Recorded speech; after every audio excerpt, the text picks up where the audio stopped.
ॐ नमो अरिहन्ताणम्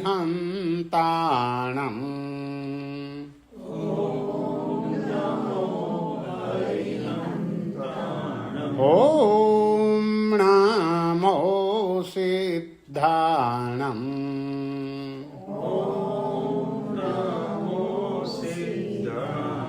ॐ नमो आयर्याणम्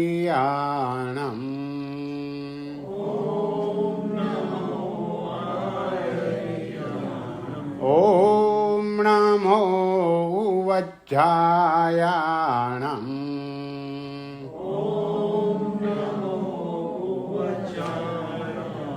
नमो लोये सब्बसाहूणम्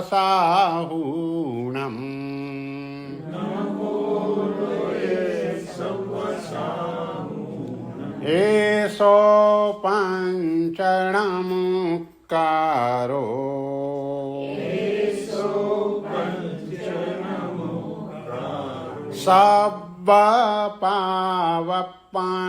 सब्बपावपणासाणो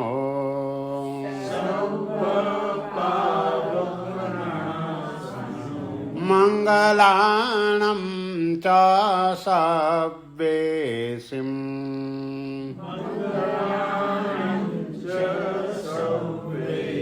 पढमं हवै मङ्गलम्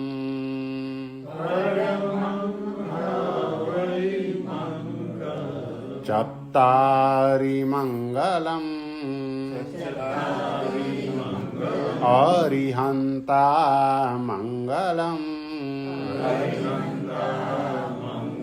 सिद्धा मङ्गलम् साहू मङ्गलम् केवली पन्नत्तो धम्मो मङ्गलम्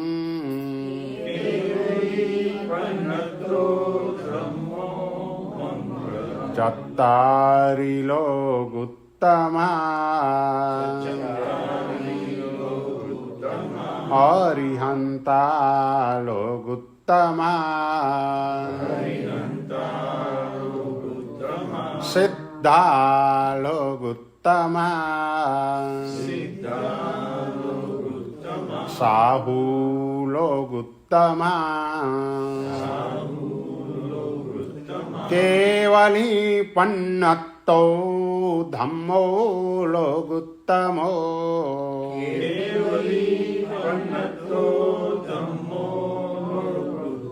चत्तारि शरणं पवज्जामि अरिहन्ते शरणं पवज्जामि सिद्धे शरणं पवज्जामि साहू शरणं पवज्जामि केवली पन्नत्तं धम्मं शरणं पवज्जामि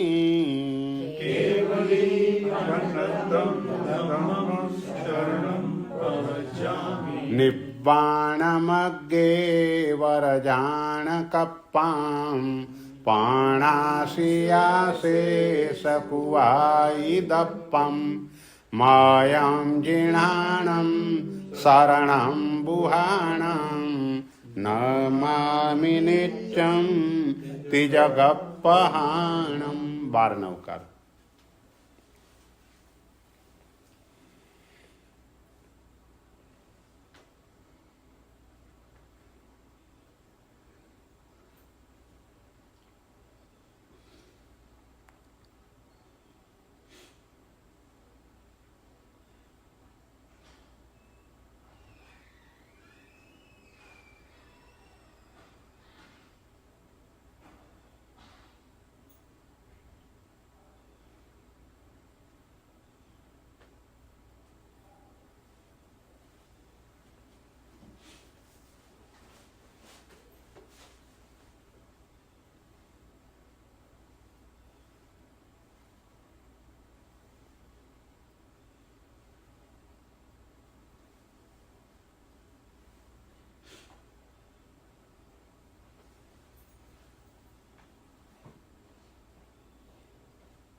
ગઈકાલે આપણે વાત કરેલી કે આપણો આત્મા અનાદિકાળથી છે, આપણા આત્માનો સંસાર અનાદિકાળથી છે અને આપણા આત્માને કર્મનો વળગાડ પણ અનાદિકાળથી છે.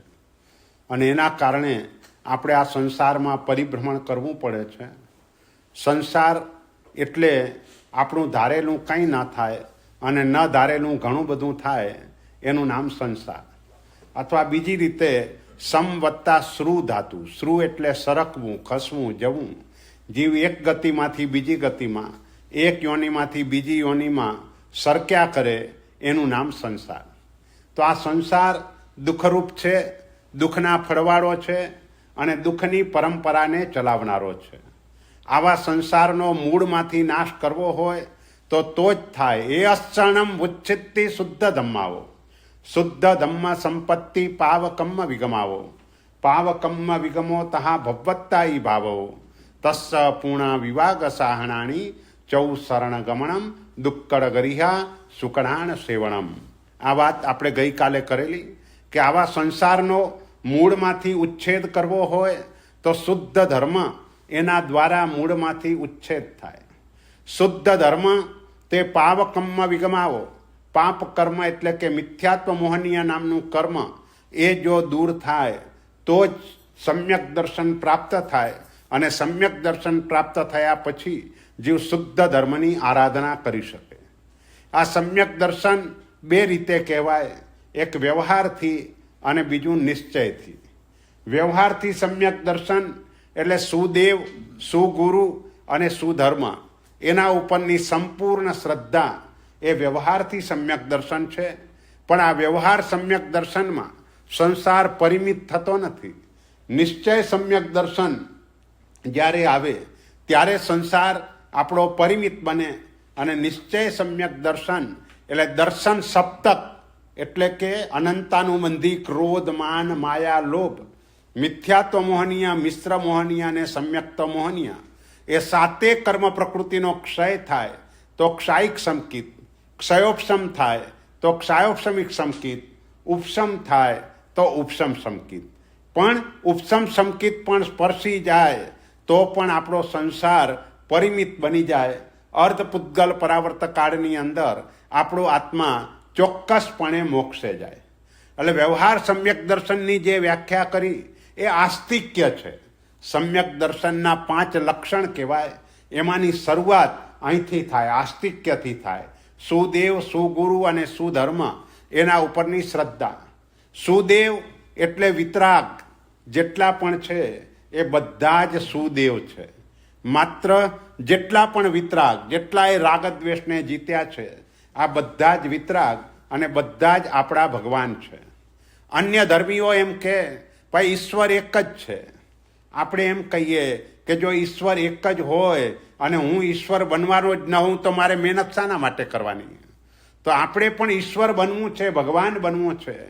જગતના બધા જ જીવો ભગવાન બની શકે. આપણા ભગવાન 2 ટાઈપના છે. એક ભગવાન શરીરવાળા છે, બીજા ભગવાન શરીર વગરના છે. જે શરીરવાળા ભગવાન છે એને અરિહંત ભગવાન કહીએ છીએ. શરીર વગરના ભગવાન છે એને આપણે સિદ્ધ ભગવાન કહીએ છીએ.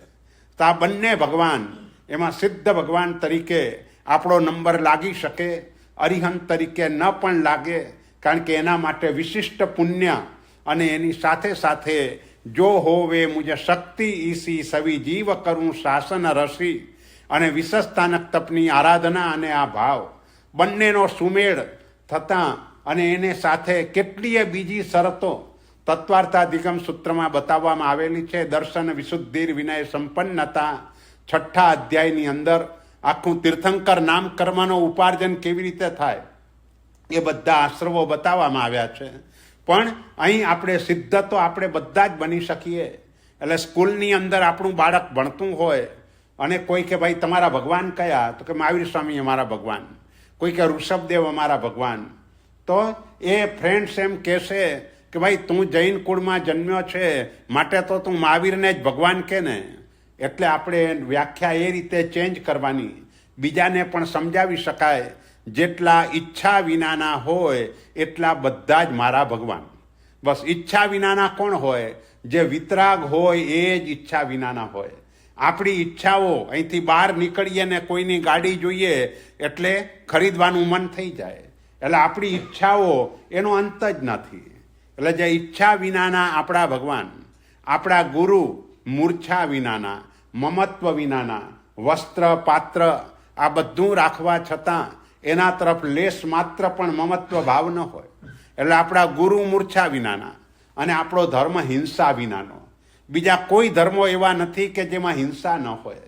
કારણ કે બીજા બધા ધર્મોમાં પૃથ્વી, પાણી, અગ્નિ, વાયુ એને જીવ તરીકે સ્વીકારતા જ નથી. તો પછી એની અહિંસાનું પાલન કેવી રીતે કરે? માત્ર જૈન દર્શન એ જ પૃથ્વી, પાણી, અગ્નિ, વાયુને પણ જીવ સ્વરૂપે બતાવે છે. વનસ્પતિમાં પણ જીવ છે. એ જ્યારે જગદીશચંદ્ર બોઝે સિદ્ધ કર્યું ત્યારથી લોકો માનતા થયા. પરમાત્માએ તો અનાદિકાળથી કહેલું છે કે વનસ્પતિ પણ જીવ સ્વરૂપ છે. એટલે આપણો ધર્મ હિંસા વિનાનો છે. બસ આ જ મારા દેવગુરુ અને ધર્મ. આવી સંપૂર્ણ શ્રદ્ધા, એને આસ્તિક્ય એ પહેલું લક્ષણ કહેવાય. આસ્તિક્ય પછી અનુકંપા નામનું લક્ષણ આવે. પણ એ અનુકંપા કઈ? ક્યાંય પણ અર્થક્વેક થાય, પૂર આવે, ફ્લડ થાય, લોકો સહાય કરવા દોડી જાય છે. પણ એ બધી અનુકંપા સમ્યક દર્શનના ઘરની ન કહેવાય. સમ્યક દર્શનના ઘરની અનુકંપા કઈ કહેવાય? તમારા ઘરમાં 2 બાળક હોય, એક બાળક દૂધનો ગ્લાસ ઢોળે, બીજો બાળક પાણીનો ગ્લાસ ઢોળે, તમે ઠપકો કોને આપવાના? તો દૂધનો ગ્લાસ ઢોળે એમાં કંઈ નુકસાન નથી થયું. પાણીનો ગ્લાસ ઢોળાયો તો અસંખ્ય અપકાયના જીવોનો કચ્ચર ઘાણ વળી ગયો. એટલે અપકાયના જીવો તરફની આપણી અનુકંપા નથી. આપણને પૈસાની પડી છે, $1.5 એનું દૂધ ઢોળાઈ ગયું તો એના માટે ઠપકો આપીએ છીએ. પણ અસંખ્ય જીવોનો કચ્ચર ઘાણ વળી ગયો એના માટે આપણામાં હમદર્દી નથી. એટલે અનુકંપા આવી જોઈએ. એવી અનુકંપા સમ્યક દર્શનનું લક્ષણ થાય. એટલે આ જે નિશ્ચય સમ્યક દર્શન આત્માને જ્યારે પ્રાપ્ત થાય ત્યારે આવા પ્રકારની અનુકંપા પણ આવે. ત્યાર પછી આ સંસાર ઉપરનો નિર્વેદ, કંટાળો આવે. સુખી દેખાતો પણ એવો સંસાર, એની અંદર પણ એક ક્ષણ પણ રહેવાનું મન ન થાય. અને એટલે જ પરમાત્મા પાસે જ્યારે પ્રાર્થના કરવાની હોય, ચૈત્યવંદન કરીએ ત્યારે સૌથી પહેલી પ્રાર્થના ભવ નિબ્બેઓ, મને સંસારનું ઉદાસીનપણું પ્રાપ્ત થજો. કારણ કે પરમાત્માની ભક્તિથી પ્રચંડ પુણ્ય ઉપાર્જન થાય અને એ પ્રચંડ પુણ્ય દ્વારા ભૌતિક સામગ્રી અનેક પ્રકારની મળે. તેવા સમયે પણ આપણું મન કમળની જેમ નિર્લેપ રહે તો એ સમ્યક દર્શનનું લક્ષણ બને. એને નિર્વેદ કહેવાય. અહીંથી કંટાળે તો ક્યાંક ગમવું જોઈએ. મોક્ષ એમાં જ રુચિ હોય, એ સંવેગ કહેવાય. કે માત્ર ને માત્ર એને ગુસ્સો આવે તો પણ વિચાર કરે કે હું ગુસ્સો કરીશ તો મારો મોક્ષ દૂર થશે, હું અહંકાર કરીશ મારો મોક્ષ દૂર થશે, હું કોઈની ઈર્ષ્યા કરીશ મારો મોક્ષ દૂર થશે. એટલે એમ સમજીને એ દોષોને ન સેવે પણ મોક્ષને અનુકૂળ ત્યાં જવાય તે રીતની બધી જ પ્રવૃત્તિઓ કરે તો એ સંવેગ છે.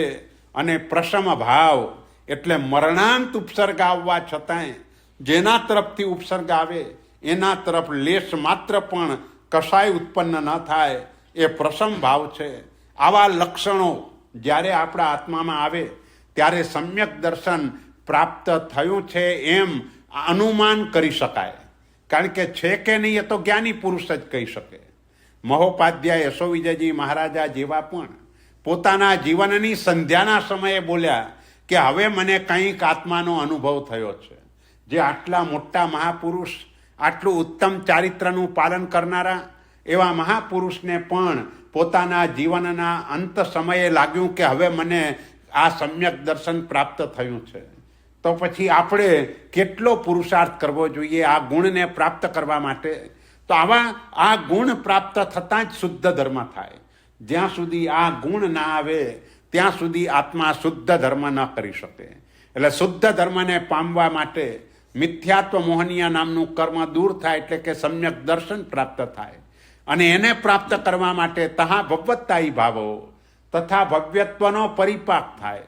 અને એને કરવા માટેના 3 સાધનો જેની વાત ગઈકાલે આપણે કરેલી, શરણનો સ્વીકાર કે જેથી કરીને એમની કૃપા પ્રાપ્ત થાય, દુષ્કૃતની ગરહા જેથી કરીને આપણા પાપ કર્મનો રસ અત્યંત હળવો થઈ જાય અને સુકૃતની અનુમોદના કે જેના દ્વારા પ્રચંડ પુણ્યાનુબંધી પુણ્ય બંધાય.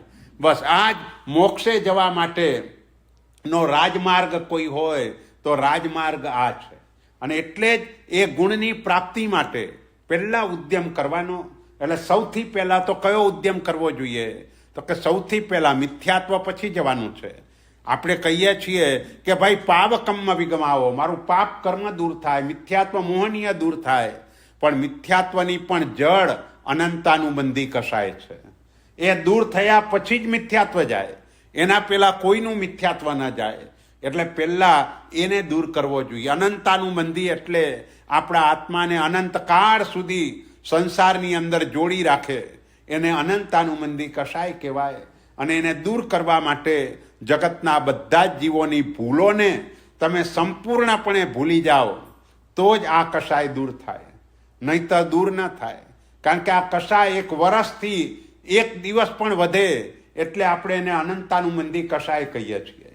માટે તો કાલિકાચાર્ય કારણસર પાંચમની ચોથ કરી, પણ બીજી સંવત્સરી આવે એના પહેલાં એમનો કાળધર્મ થઈ ગયો. એટલે પછીના આચાર્ય ભગવંતો વિચારે છે કે હવે વળી પાછી પાંચમ કરીશું તો એક દિવસ સંવત્સરી પ્રતિક્રમણનો વધી જશે તો એ કસાય અનંતાનુબંધી થઈ જાય. એવું ન થાય માટે હવે આપણે કોઈ ફેરફાર નથી કરવો. જે ચોથ છે એ જ રાખો. અને ચોથ થઈ એટલે બીજી રીતે પૂનમની 14 કરવી પડી. આમ આપણું પણ પક્ષી પ્રતિક્રમણ પૂર્ણિમાના દિવસે થતું હતું, પણ એની 14 કરવાનું કારણ એ કે સંવત્સરી ચોથ ના કરવાની છે. તો 50મા દિવસે સંવત્સરી થાય અને 50મો દિવસ જો તમે 14ના ચોમાસી પ્રતિક્રમણ કરો તો 50મો દિવસ એ ભાદરવા સુદ ચોથ આવે. એટલે આપણી જે ક્રિયાઓ છે આ બધી આરાધનાઓ એ સંધિના સમયે બતાવવામાં આવી છે. તમારું પ્રતિક્રમણ એ પણ દિવસ અને રાતની સંધિના સમયે કરવાનું છે. એક સેટ સનસેટ થાય તે સમયે વંદિતું આવે એ રીતે કરવાનું છે. સવારનું પ્રતિક્રમણ પણ એક્ઝેક્ટ સનરાઈઝ થાય ત્યારે વંદિતું આવે એ રીતે કરવાનું છે. પક્ષી પ્રતિક્રમણ પખવાડિયાનું પરિવર્તન થાય તે વખતે કરવાનું છે. ચોમાસી પ્રતિક્રમણ ઋતુનું પરિવર્તન થાય તે સમયે કરવાનું છે. અને સંવત્સરી પ્રતિક્રમણ એનું કારણ ભાદરવા સુદ પાંચમ હતી પણ હવે ચોથ. પણ એનું કારણ એ છે કે આપણે ત્યાં દરેક આરાની શરૂઆત અષાઢ વદ એકમથી થાય. બધા જ આરા, કોઈ પણ પહેલો બીજો ત્રીજો ચોથો પાંચમો છઠ્ઠો બધા જ આરાની શરૂઆત અષાઢ વદ એકમથી થાય. પછી નિયમ એવો કે 7 ટાઈપના વરસાદ અને દરેક વરસાદ 7 દિવસના પડે. એટલે 49 દિવસ આ રીતે વરસાદમાં જાય અને 50મો દિવસ એટલે આપણી સંવત્સરી. એટલે 50મો દિવસ એ જ આપણું સંવત્સરી મહાપર્વ છે. અને એક સમાપનાનું પર્વ આપણે સારી રીતે કરી શકીએ એટલા માટે એની આગળના દિવસો એની પૂર્વ તૈયારી રૂપે આપણે અષ્ટાનિકા મહોત્સવ કરતા હોઈએ છીએ.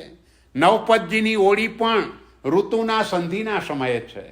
આપણે ત્યાં ઇન્ડિયામાં એમ કહેવાય કે ભાઈ શરદ ઋતુ એ વૈદ્યોની માતા છે અને હેમંત ઋતુ એ વૈદ્યોનો પિતા છે.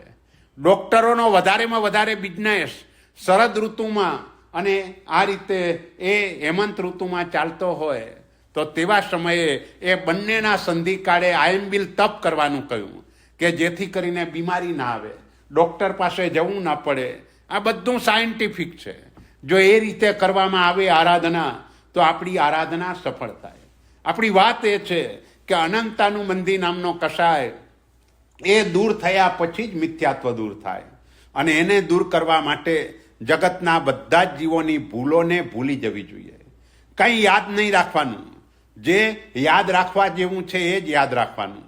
સૂત્રો આદિને યાદ રાખવાના, પણ નકામું જે યાદ રાખીએ છીએ. ઘણા લોકો બોલે મારી યાદશક્તિ ઓછી છે, પણ 25 વર્ષ પહેલાં પણ કોઈએ અપશબ્દો કયા હોય એ બરાબર યાદ હોય તો યાદશક્તિ ઓછી કેવી રીતે કહેવાય? કોઈની પાસે શેર બજારની 100 સ્ક્રિપ્ટ હોય તો 100 સ્ક્રિપ્ટના ભાવ પણ આમ મિનિટે અપડેટ કરતો રહેતો હોય. બધી ખબર હોય કે ભાઈ આ સ્ક્રિપ્ટનો આ ભાવ ચાલી રહ્યો છે. તેની યાદશક્તિ નથી એમ ન કહેવાય, પણ ખોટી જગ્યાએ એનો ઉપયોગ થઈ રહ્યો છે. એટલે અનંતાનુબંધી નામનો કસાય એને દૂર કરવા માટે બધાની ભૂલોને ભૂલી જાઓ તો જ આ કશાય દૂર થાય, એના વિના આ કશાય દૂર ન થાય. અને દૂર થયા પછી જ મિથ્યાત્વ દૂર થવાનું છે. એટલે આ રીતે આખો બેઝ પાયો પંચસૂત્રની અંદર શરૂઆતમાં જ બતાવી દીધો, જે આપણું પહેલું સૂત્ર છે. પાપ પ્રતિઘાત ગુણ બીજા ધાન. જે પુસ્તક તમારી પાસે છે એમાં માત્ર પહેલું જ સૂત્ર છે. બીજું સૂત્ર છે સાધુ ધર્મ પરિભાવના. એ સૂત્રની અંદર આપણા શ્રાવકના 12 વ્રતો કે સાધુ જીવન એ જ સ્વીકારવા જેવું છે. પહેલા નંબરમાં તો શ્રાવક કોને કહેવાય? તો શ્રાવક માટે એમ કહ્યું કે માછલી જેમ પાણી વગર તરફડે એમ શ્રાવક સંયમ વિના તરફડતો હોય એને શ્રાવક કહેવાય. બોલો આપણને સંયમનો તલસાટ એવો નથી. એટલે ભાવથી આપણે કોઈ શ્રાવક શ્રાવિકા ન કહેવાય. ભાવથી તે જ કહેવાય કે જેનો સંયમ માટે એ તરસતો હોય, ક્યારે મને સંયમની પ્રાપ્તિ થાય, અને એકદમ ઓછામાં ઓછા દોષથી પોતાનું જીવન ચલાવતો હોય એ શ્રાવક છે. તો આ બીજું સૂત્ર એ સાધુ ધર્મ પરિભાવના. ત્રીજું સૂત્ર પ્રવજ્યા ગ્રહણ વિધિ. ચારિત્રને ગ્રહણ કરવા માટે કોઈક વખતે માતા પિતા રજા ના આપે તો કેવી રીતે રજા લેવી? પૂર્વકાળની અંદર આપણા જેટલા પણ ગુરુ ભગવંતો, પછી રામચંદ્ર સુરી હોય, ભુવન ભાનુસુરી હોય, આ બધાએ ભાગીને દીક્ષા લીધેલી છે. કોઈને ઘરેથી રજા મળતી નહોતી. એટલે પૂર્વકાળે તમે જુઓ તો દીક્ષાઓ ખાનગીમાં થતી હતી ને લગ્નો જાહેરમાં થતા હતા. આજે લગ્નો ખાનગીમાં થાય છે, દીક્ષાઓ બધી જાહેરમાં થાય છે. આખી સિચ્યુએશન બધું શીર્ષાસન થઈ ગયું, બધું બદલાઈ ગયું આજના દિવસે. એટલે કહેવાનો આશય એ છે કે આ સંયમ જીવન બસ એ જ સ્વીકારવા યોગ્ય છે. એ ભાવ મનની અંદર રમ્યા કરવો જોઈએ. એટલે આ પંચસૂત્રની અંદર આ બેઝ બતાવી દીધો કે ભાઈ જો તમારે સર્વ કર્મથી મુક્ત થવું હોય, એટલે આપણે વાત ચોથા સૂત્રની કરતા હતા કે ચોથા સૂત્રમાં પ્રવજ્યા પરિપાલન, ત્રીજામાં ગ્રહણ વિધિ, ચોથામાં દીક્ષાનું પાલન સારી રીતે કેવી રીતે થઈ શકે એ બતાવ્યું, અને પાંચમામાં પ્રવજ્યા ફળ એટલે કે મોક્ષ, એનું વર્ણન પાંચમા સૂત્રમાં છે. આમ જુદા જુદા 5 સૂત્રો છે. એમાંનું પહેલું સૂત્ર આપણે અત્યારે કરી રહ્યા છીએ. અને પહેલા સૂત્રનો બેઝ બસ રોજ શરણ સ્વીકાર કરવાનો, દુષ્કૃતની ગ્રહણ કરવાની, અને સુકૃત શક્તિ મુજબનું કરવાનું, અને બાકી સુકૃતની અનુમોદના પણ કરવાની. જો આટલું થઈ જાય તો પછી પંચસૂત્રમાં પાછળ કહેવામાં આવ્યું મૂઢે અમહી પાવે. હું મૂળ છું, પાપી છું. કબૂલાત કરીએ છીએ આપણે કે ભાઈ હું મૂળ છું. મૂળતા કોને કહેવાય? તો કે જેના દોષો આપણે કોઈને સમજાવી ન શકીએ. ધારો કે આપણા અહીંના જે લોકો હોય એને ડોલરના દોષો સમજાવવા હોય તો કેટલું અઘરું પડે, કારણ કે ડોલર બહુ પ્રિય છે. એટલે આ છોડવા જેવું છે એવું એને સમજાવવું બહુ મુશ્કેલ બને છે. આજકાલ લોકો ભગવાન પાસે પણ દર્શન કરવા જાય, પણ ભગવાન પાસે માગણી શાની કરે? ભાઈ તે જે છોડ્યું એ બધું જ મારા કામનું છે, મને મળી જાય જ ને. ભગવાને તો આખું વર્ષીદાન રોજ 1 કરોડ 8 લાખ સોના મોરનું દાન કર્યું, અને આપણે એ જ માગવાનું? એ તો છોડવાનું છે. એના તરફ આપણું લક્ષ્ય પણ ન હોવું જોઈએ. પણ આજનું જનરેશન, આજના લોકો મોટા ભાગે એના માટે વધારે પ્રયત્નશીલ હોય છે, પણ એ પ્રયત્ન આખરે નિયાણામાં રૂપાંતરિત થાય છે, અને એ નિયાણું આત્માને સંસારની અંદર પરિભ્રમણ કરાવે છે. એટલે ક્યારે પણ આવી ભૂલ નહીં કરવી. હંમેશા પરમાત્મા પાસે જઈએ તો મોક્ષ સિવાય બીજો કોઈ પણ આશય આપણો ન હોય. હા, કદાચ કોઈક વિકટ સંજોગો એવા ઊભા થયા હોય તો તેવા સમયે બીજે જવા કરતાં પરમાત્મા પાસે જ જવું, પ્રાર્થના પણ કરવી, પણ લક્ષ્ય એ રાખવાનું કે આ પ્રાર્થના દ્વારા જો મારી પ્રાર્થના સફળ થઈ જાય ને ખરેખર મારી આ જો તકલીફો દૂર થઈ જશે તો હું બધો જ સમય આરાધનાની અંદર વિતાવીશ. આપણે ત્યાં એક અરિહંત સિદ્ધસુરી નામના આચાર્ય ભગવાન થઈ ગયા. થોડાક વર્ષો પહેલાં જ કાળધર્મ પામ્યા, જેમને અઢી દ્વીપ બનાવ્યો છે. પાલિતાણાની બાજુમાં જે અઢી દ્વીપ છે એમની પ્રેરણાથી થયો છે. 24 છઠ કરીને 7 યાત્રા એમના જીવનની અંદર એ મુખ્ય અંગ હતું. પરંતુ જ્યારે ચારિત્ર ગ્રહણ કરવાનો ભાવ થયો અને ગુરુ મહારાજ પાસે ગયા, સાહેબ મને દીક્ષા આપો. ભાઈ તને દીક્ષા ન અપાય, કારણ કે એક તો ભયંકર ટીબી અને સાથે શરીર પણ એવું આટલેથી આટલે ચાલે તો એ લથડિયા ખાય. એટલે હવે એ તો ગિરિરાજ પહોંચી ગયા અને ગુરુ મહારાજે કહ્યું, ભાઈ તને આવી રીતે દીક્ષા કેવી રીતે અપાય? ન અપાય. પણ એનો ભાવ એવો થયો કે જાઉં હું. ગિરિરાજ તળેટીના દર્શન કર્યા અને દર્શન કરીને ઉપર ચડવા લાગ્યા. જે આટલેથી આટલે ચાલતા પડી જાય એવી એની સિચ્યુએશન, અને એની અંદર પણ એને યાત્રા કરતા પૂર્વે તળેટી ઉપર મનોરથ કર્યો કે જો મારી યાત્રા સારી રીતે પૂર્ણ થઈ જાય અને શરીરની તંદુરસ્તી મારી જો બરાબર થઈ જાય, આંખ પણ નહીં, એટલે આ બધું જ જો બરાબર થઈ જાય તો હું ચારિત્ર ગ્રહણ કરીશ. અને એ ભાવ સાથે યાત્રા કરી. એક બે નહીં, પણ પહેલી જ યાત્રા 24/6 કરીને 7 યાત્રા કરી અને એકદમ સરસ રીતે યાત્રા થઈ. શરીર પણ થોડુંક સારું થયું. એટલે ગુરુ મહારાજને કહ્યું, હવે તો દીક્ષા આપશો ને? અને પછી ગુરુ મહારાજે એમને દીક્ષા આપી. એટલે સંકલ્પ એ કેટલું કામ કરે છે કે જો સારું થઈ જશે તો હું ચારિત્ર ગ્રહણ કરીશ. અને એ રીતે એમણે ચારિત્ર ગ્રહણ કરી લીધું અને ઉત્તમ રીતે શાસનની સેવા, છેલ્લે ગચ્છાધિપતિ પદ ઉપર આરૂઢ હતા નીતિસુરી સમુદાયની અંદર એ મહાપુરુષ. એટલે આ રીતે આપણો જે સંકલ્પ હોય, પ્રાર્થના ક્યારેય નિષ્ફળ જતી નથી. પ્રાર્થના હંમેશા ગદગદ હૈયે કરવાની હોય છે. આ જય વીરાય નામનું જે સૂત્ર આપણે બોલીએ છીએ, એ જ સૂત્ર જંબુ વિજયજી મહારાજ પણ બોલતા. પણ આપણામાં ને એમનામાં ફરક કેટલો કે એ સૂત્ર બોલે ત્યારે આંસુ ખોબો ભરીને ભરાતા હતા અને આપણે પોપટ પાટની જેમ બોલી જઈએ છીએ સૂત્ર. આપણને કંઈ અસર નથી થતી. અને એ ગદગદ હૈયે જે પ્રાર્થના થાય એ પ્રાર્થના હંમેશા ફળે ને ફળે. આ નક્કી નિયમ છે.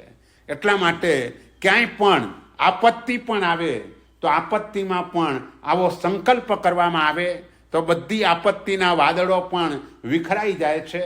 અને ખાસ કરીને આ પંચસૂત્ર એનો એવો જબરજસ્ત પ્રભાવ છે કે એનું વારંવાર તમે સ્મરણ કર્યા કરો એટલે આપત્તિના વાદળો વિખરાવા લાગે, અનુકૂળતાઓ સામેથી આવીને ઊભી થાય અને સાથે સાથે આપણું મન આરાધનાની અંદર પણ જોડાતું જાય. એવો આ સૂત્રનો પ્રભાવ છે. અહીંયા કે હું મૂળ છું. જેમ કોલેજની અંદર દીકરો ભણતો હોય ને કોઈની જોડે લવ થઈ ગયો હોય તો એવા ટાઈમે એને એના દોષ કોઈ સમજાવવા બેસે તો એ સમજવા તૈયાર ન થાય. એને કોઈ આચાર્ય મહારાજ આવીને સમજાવે કે ખુદ ભગવાન પણ આવીને સમજાવે, કંઈ અસર ન થાય, કારણ કે એ બાબતમાં એની મૂળતા છે. એટલે આપણે પણ અહીંયા એમ કહીએ છીએ કે ભાઈ હું મૂળ છું, કારણ કે મોહનીય કર્મનું આવરણ મારા ઉપર એટલું બધું છે કે હું વિવેક ભ્રષ્ટ થઈ ગયો છું. મારા આત્માનું હિત ક્યાં ને અહિત ક્યાં એ જ મને ખબર નથી. જે છોડવા જેવું છે મને આચરવા જેવું લાગે છે, જે આચરવા જેવું છે છોડવા જેવું લાગે છે. આ રીતે પંચસૂત્રમાં સુકૃત અનુમોદનાના છેલ્લા અધિકારની અંદર આપણે આ પ્રાર્થના કરીએ છીએ. હું મૂળ છું, હું પાપી છું. પાપી એટલે આપણે આજકાલ પાપી કોને કહીએ? જે વ્યભિચાર સેવતો હોય, જે ચોરી કરતો હોય, જે જુગાર રમતો હોય, જે હિંસાઓ કરતો હોય, એને આપણે પાપી કહીએ. અહીં પાપીનો અર્થ હું મિથ્યાત્વથી વાસિત છું. પણ મોટામાં મોટું પાપ આ જ છે.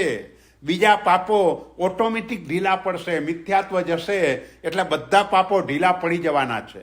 પણ આપણે પ્રયત્ન, આપણને જે અરેરાટી, આપણે ગાડી ચલાવતા હોઈએ ને કોઈ જીવ વચ્ચે આવી જાય ને આપણને જે અરેરાટી થાય છે એ હિંસા નામનું પહેલું પાપસ્થાનક છે.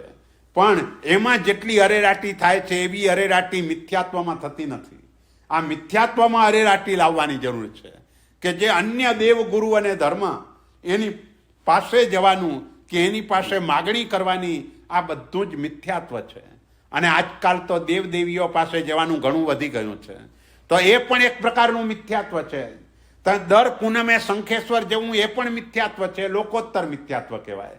દર શનિવારે મુનિસુરત સ્વામી ભગવાનના દર્શન કરવા જવું પણ અંદરનો આશય, ભૌતિક આશય પડેલો હોય તો એને પણ લોકોત્તર મિથ્યાત્વ કહેવાય. આવા મિથ્યાત્વથી આપણે દૂર થવાનું છે અને સમ્યક દર્શન ગુણ એને પ્રગટ કરવાનો છે. એટલે અહીં છેલ્લે સુકૃત અનુમોદનાના અધિકારમાં આપણે બોલીએ છીએ, મૂઢે અમહી પાવે. હું મૂળ છું, હું પાપી છું, અણાઈ મોહ વાસીએ. મારો આત્મા અનાદિકાળથી આ મોહથી ઘેરાયેલો છે. મારા આત્માના હિત અને અહિતને હું જ જાણતો નથી. આ રીતે આપણે પ્રાર્થના કરીએ છીએ અને પ્રાર્થના પૂર્વક જો આ બોલાય, પછી છેલ્લે બોલીએ ઈચ્છામી સુકરમ, ઈચ્છામી સુકરમ, ઈચ્છામી સુકરમ. હું સુકૃતને ઈચ્છું છું, સુકૃતને ઈચ્છું છું, સુકૃતને ઈચ્છું છું. અને પછી એના ઉપસંહારમાં કહ્યું એવમેયમ સમ્મમ પડમાણસ્સ સુણમાણસ્સ અણુપેહમાણસ્સ શિડિલી ભવંતી પરિહાયંતી ખિજ્જંતી અશ્વ કમ્માણુ બંધા નિરણુ બંધેવા અશ્વ કમ્મે ભગ્ગ સામથ્થે સુપરિણામેણમ કડગબદ્ધે વિય વિશે અપ્પફલે શિયા સુહા વણિજ્ય શિયા અપૂર્ણ ભાવે શિયા. એટલે આ સૂત્રને તમે ભાવપૂર્વક સાંભળો. પડમાણસ પેલા બોલો, પછી સુણમાણસ સાંભળો, અણુપેહ માણસ એટલે એનું ચિંતન કરો તો લાભ શું થાય? શિડિલી ભવંતી. આપણા આત્મા ઉપર જે પણ અશુભ કર્મો, આપણને બધાને સમયે સમયે 7 કર્મ બાંધીએ છીએ અને કેટલાય ભવોના કર્મો આપણા આત્મા ઉપર વળગેલા છે. કારણ કે અસંખ્ય કાળના કર્મો આપણા આત્મા ઉપર, આપણો આત્મા અનાદિકાળથી, પણ કર્મની મેક્સિમમ સ્થિતિ 70 કોડાકોડી સાગરોપમની, એટલે અસંખ્ય કાળનું કર્મ આપણા આત્મા ઉપર ચોંટેલું હોય તો આવા અસંખ્ય કાળના કર્મો આપણા આત્માને વળગેલા છે. અને એ કર્મો આ પંચસૂત્રનો સતત સ્વાધ્યાય કરો. જો ગાઢ પણ જે કર્મ હોય ને, પંચસૂત્રના સ્વાધ્યાયનો બીજો મોટો લાભ શું કે ધારો કે કોઈ નિકાચિત કર્મો છે. હવે નિકાચિત કર્મ તો ભોગવવા જ પડે જીવને, એમાં ભોગવ્યા વિના છૂટકો જ નથી. નિકાચિત કર્મ જેમ અંજના સતી, શું થયું? 22 વર્ષ એના પતિનો વિયોગ થયો, પણ કારણ શું? એનું કર્મ નિકાચિત હતું. પૂર્વ જન્મની અંદર પોતે દેરાણી જેઠાણીના સંબંધની અંદર અલે જે અતિ પરમાત્માની ભક્તિ વધારે કરતી, અને એના કારણે આ અંજના સતીને ઘરનું કામ વધારે કરવાનું આવે. એટલે એક વખતે એને થયું કે આના ભગવાનને જ હું સંતાડી દઉં કે જેથી કરીને અહીં ઘરકામમાં મને વધારે ઉપયોગી થાય. અને ભગવાનની મૂર્તિને એને સંતાડી દીધી. 22 મુહૂર્ત સુધી, એક મુહૂર્ત એટલે 48 મિનિટ, આ રીતે 22 મુહૂર્ત સુધી એને મૂર્તિ પેલી શોધ્યા કરે, પણ આ ક્યાંય બતાવે જ નહીં અને આપે જ નહીં. આવું 22 મુહૂર્ત સુધી બન્યું અને પછી મૂર્તિ એને પાછી આપી. તો એ 22 મુહૂર્તના કારણે કર્મ એવું બાંધ્યું કે મેરેજ થઈ ગયા, પતિ 22 વર્ષ સુધી એની સામે પણ જોવા તૈયાર નથી, એની સામે પણ જુએ નહીં. પણ એક વખતે ઓલા ચકલા ચકલીનું મૈથુન સેવન જોયું અને એને થયું કે આ પક્ષીઓમાં પણ આ સંજ્ઞા છે, તો હું જેને પરણીને આવ્યો છું એની કેવી દશા થતી હશે. અને એમ કરીને ત્યાં આવ્યો. પણ તે વખતે એને ભાવ એટલા માટે થયો કે એનું નિકાચિત કર્મ ભોગવાઈ ગયું હતું અંજનાનું. 22 વર્ષ પૂરા થઈ ગયા હતા, એટલે એને ત્યાં આવવાનું મન થયું. એટલે જે નિકાચિત કર્મ છે એ તો આપણે બધાએ ભોગવવા પડે. પણ પંચસૂત્રના સ્વાધ્યાયનો લાભ શું નિકાચિત કર્મ હોય તો કે એનો લાભ એ કર્મ ભલે ઉદયમાં આવે, પણ ઉદયમાં આવે તે સમયે ક્ષમતા તમારી ઊભી રહે. અને ક્ષમતા ઊભી રહેવાના કારણે તમને નવા કર્મોનો બંધ ન થાય. આ ક્ષમતા રાખવી એ પણ બહુ મુશ્કેલ કાર્ય છે. મને યાદ છે અશોકચંદ્ર સુરી મહારાજના શિષ્ય નરચંદ્ર વિજયજી મહારાજા, એમને કેન્સરની અહીં ગાંઠ હતી, અને આટલી મોટી ગાંઠ, અને અંદરથી આમ જીવો ખદબદે તમને દેખાય બહારથી. અને બીજા મહાત્માઓ આવીને એમની સેવા કરે, એટલે મહાત્માઓને કે ભાઈ રેવા દો ને, હવે મારા ઉપર ઋણ શા માટે તમે વધારે ચડાવો છો? મારું જવાનું તો નક્કી છે, અને આ રીતે મારા કર્મ ભોગવાય છે. ક્ષમતાપૂર્વક એમને ભોગવ્યો ને એ રીતે એમનો કાળધર્મ થયો. પણ આવી ક્ષમતા ટકવી બહુ મુશ્કેલ હોય છે. આ સૂત્રના સ્વાધ્યાયનો આ મોટામાં મોટો લાભ છે કે આવું નિકાચિત કર્મ પણ જો ઉદયમાં આવી ગયું તો એ કર્મના ઉદય વખતે પણ તમારી ક્ષમતા ટકશે, અને ક્ષમતાના કારણે એ કર્મ તમે નવું નહીં બાંધો, ભોગવાઈને ચાલ્યું જશે. અને બીજા કર્મો માટે કહ્યું શિઢિલી ભવંતી. જે કર્મો તમારા નિકાચિત નથી થયા પણ નિધત્ત કક્ષાના હોય, બદ્ધ કક્ષાના હોય, સ્પૃષ્ટ કક્ષાના હોય, આમાં એ કર્મો રવાના થઈ જાય. સ્પૃષ્ટ કક્ષાના કર્મો એટલે એવા પ્રકારના કર્મો કે આ મેં ખોટું કર્યું, આવો પશ્ચાતાપ થાય ને કર્મ દૂર થઈ જાય. બદ્ધ પ્રકારનું કર્મ એટલે પશ્ચાતાપપૂર્વકના પ્રતિક્રમણથી દૂર થાય. નિધત્ત કક્ષાનું કર્મ તીવ્ર તપ કરવાથી દૂર થાય. અને નિકાચિત કક્ષાનું કર્મ જીવને ચોક્કસપણે ભોગવવું પડે. તો નિકાચિત સિવાયના જે બાકીના કર્મો છે એ આ પંચસૂત્રનો તમે સ્વાધ્યાય કરો એટલે સ્પૃષ્ટ અને બદ્ધ તો ખરી પડે, પણ નિધત્ત કક્ષાના કર્મો જે હોય એ શિથિલી ભવંતી, શિથિલ થઈ જાય, પરિહાયંતી, આત્મા ઉપરથી ખરવા લાગે, અને ખિજ્જંતી એટલે ક્ષય પામી જાય. એટલે શું થાય? હવે જીવનમાં જે પણ પ્રતિકૂળતાઓ આવે છે એ પ્રતિકૂળતાનું કારણ આવા અશુભ કર્મો જ હોય. હવે તમે આ સૂત્રનો સ્વાધ્યાય કરો છો એટલે આ અશુભ કર્મો આત્મા ઉપરથી ખરવા લાગે છે, અને આત્મા ઉપરથી ખરવા લાગે એટલે આપણને કોઈ દુઃખી ન કરી શકે, કોઈ દુઃખ ના આપી શકે, દુઃખમાં પણ દુઃખનો અનુભવ ન થાય.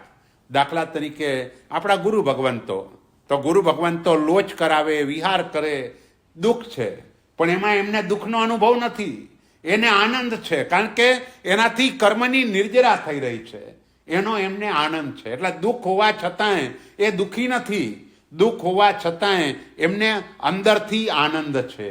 અને આનંદ કેટલો, બોલો, સાધુ સાધ્વીને આનંદ કેટલો?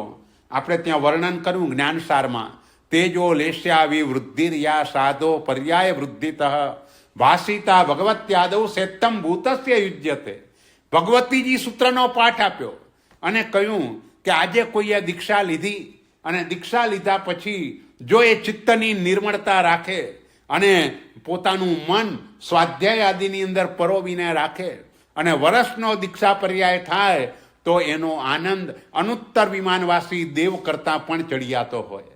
બોલો, આટલો બધો આનંદ આપણા સાધુ સાધ્વીજી ભગવંતોને હોય. આપણે બધા દુઃખી છીએ, આપણને આવો આનંદ ક્યારેય ન હોય. આપણું હાસ્ય પણ ઇમિટેશન જેવું હોય, ખાલી આમ દેખાડવા પૂરતા હસીએ. ખરેખર તો હસવા માટે પણ લોકોને લાફિંગ ક્લાસમાં જવું પડે છે, હસવા માટે પણ હાસ્યની સિરિયલો જોવી પડે. એવી સ્થિતિ આજના દિવસે ઊભી થઈ છે. અને એનું કારણ એ છે કે નિર્દોષ હાસ્ય પણ તેને જ પ્રાપ્ત થાય જેનો કર્મમળ ઓછો હોય.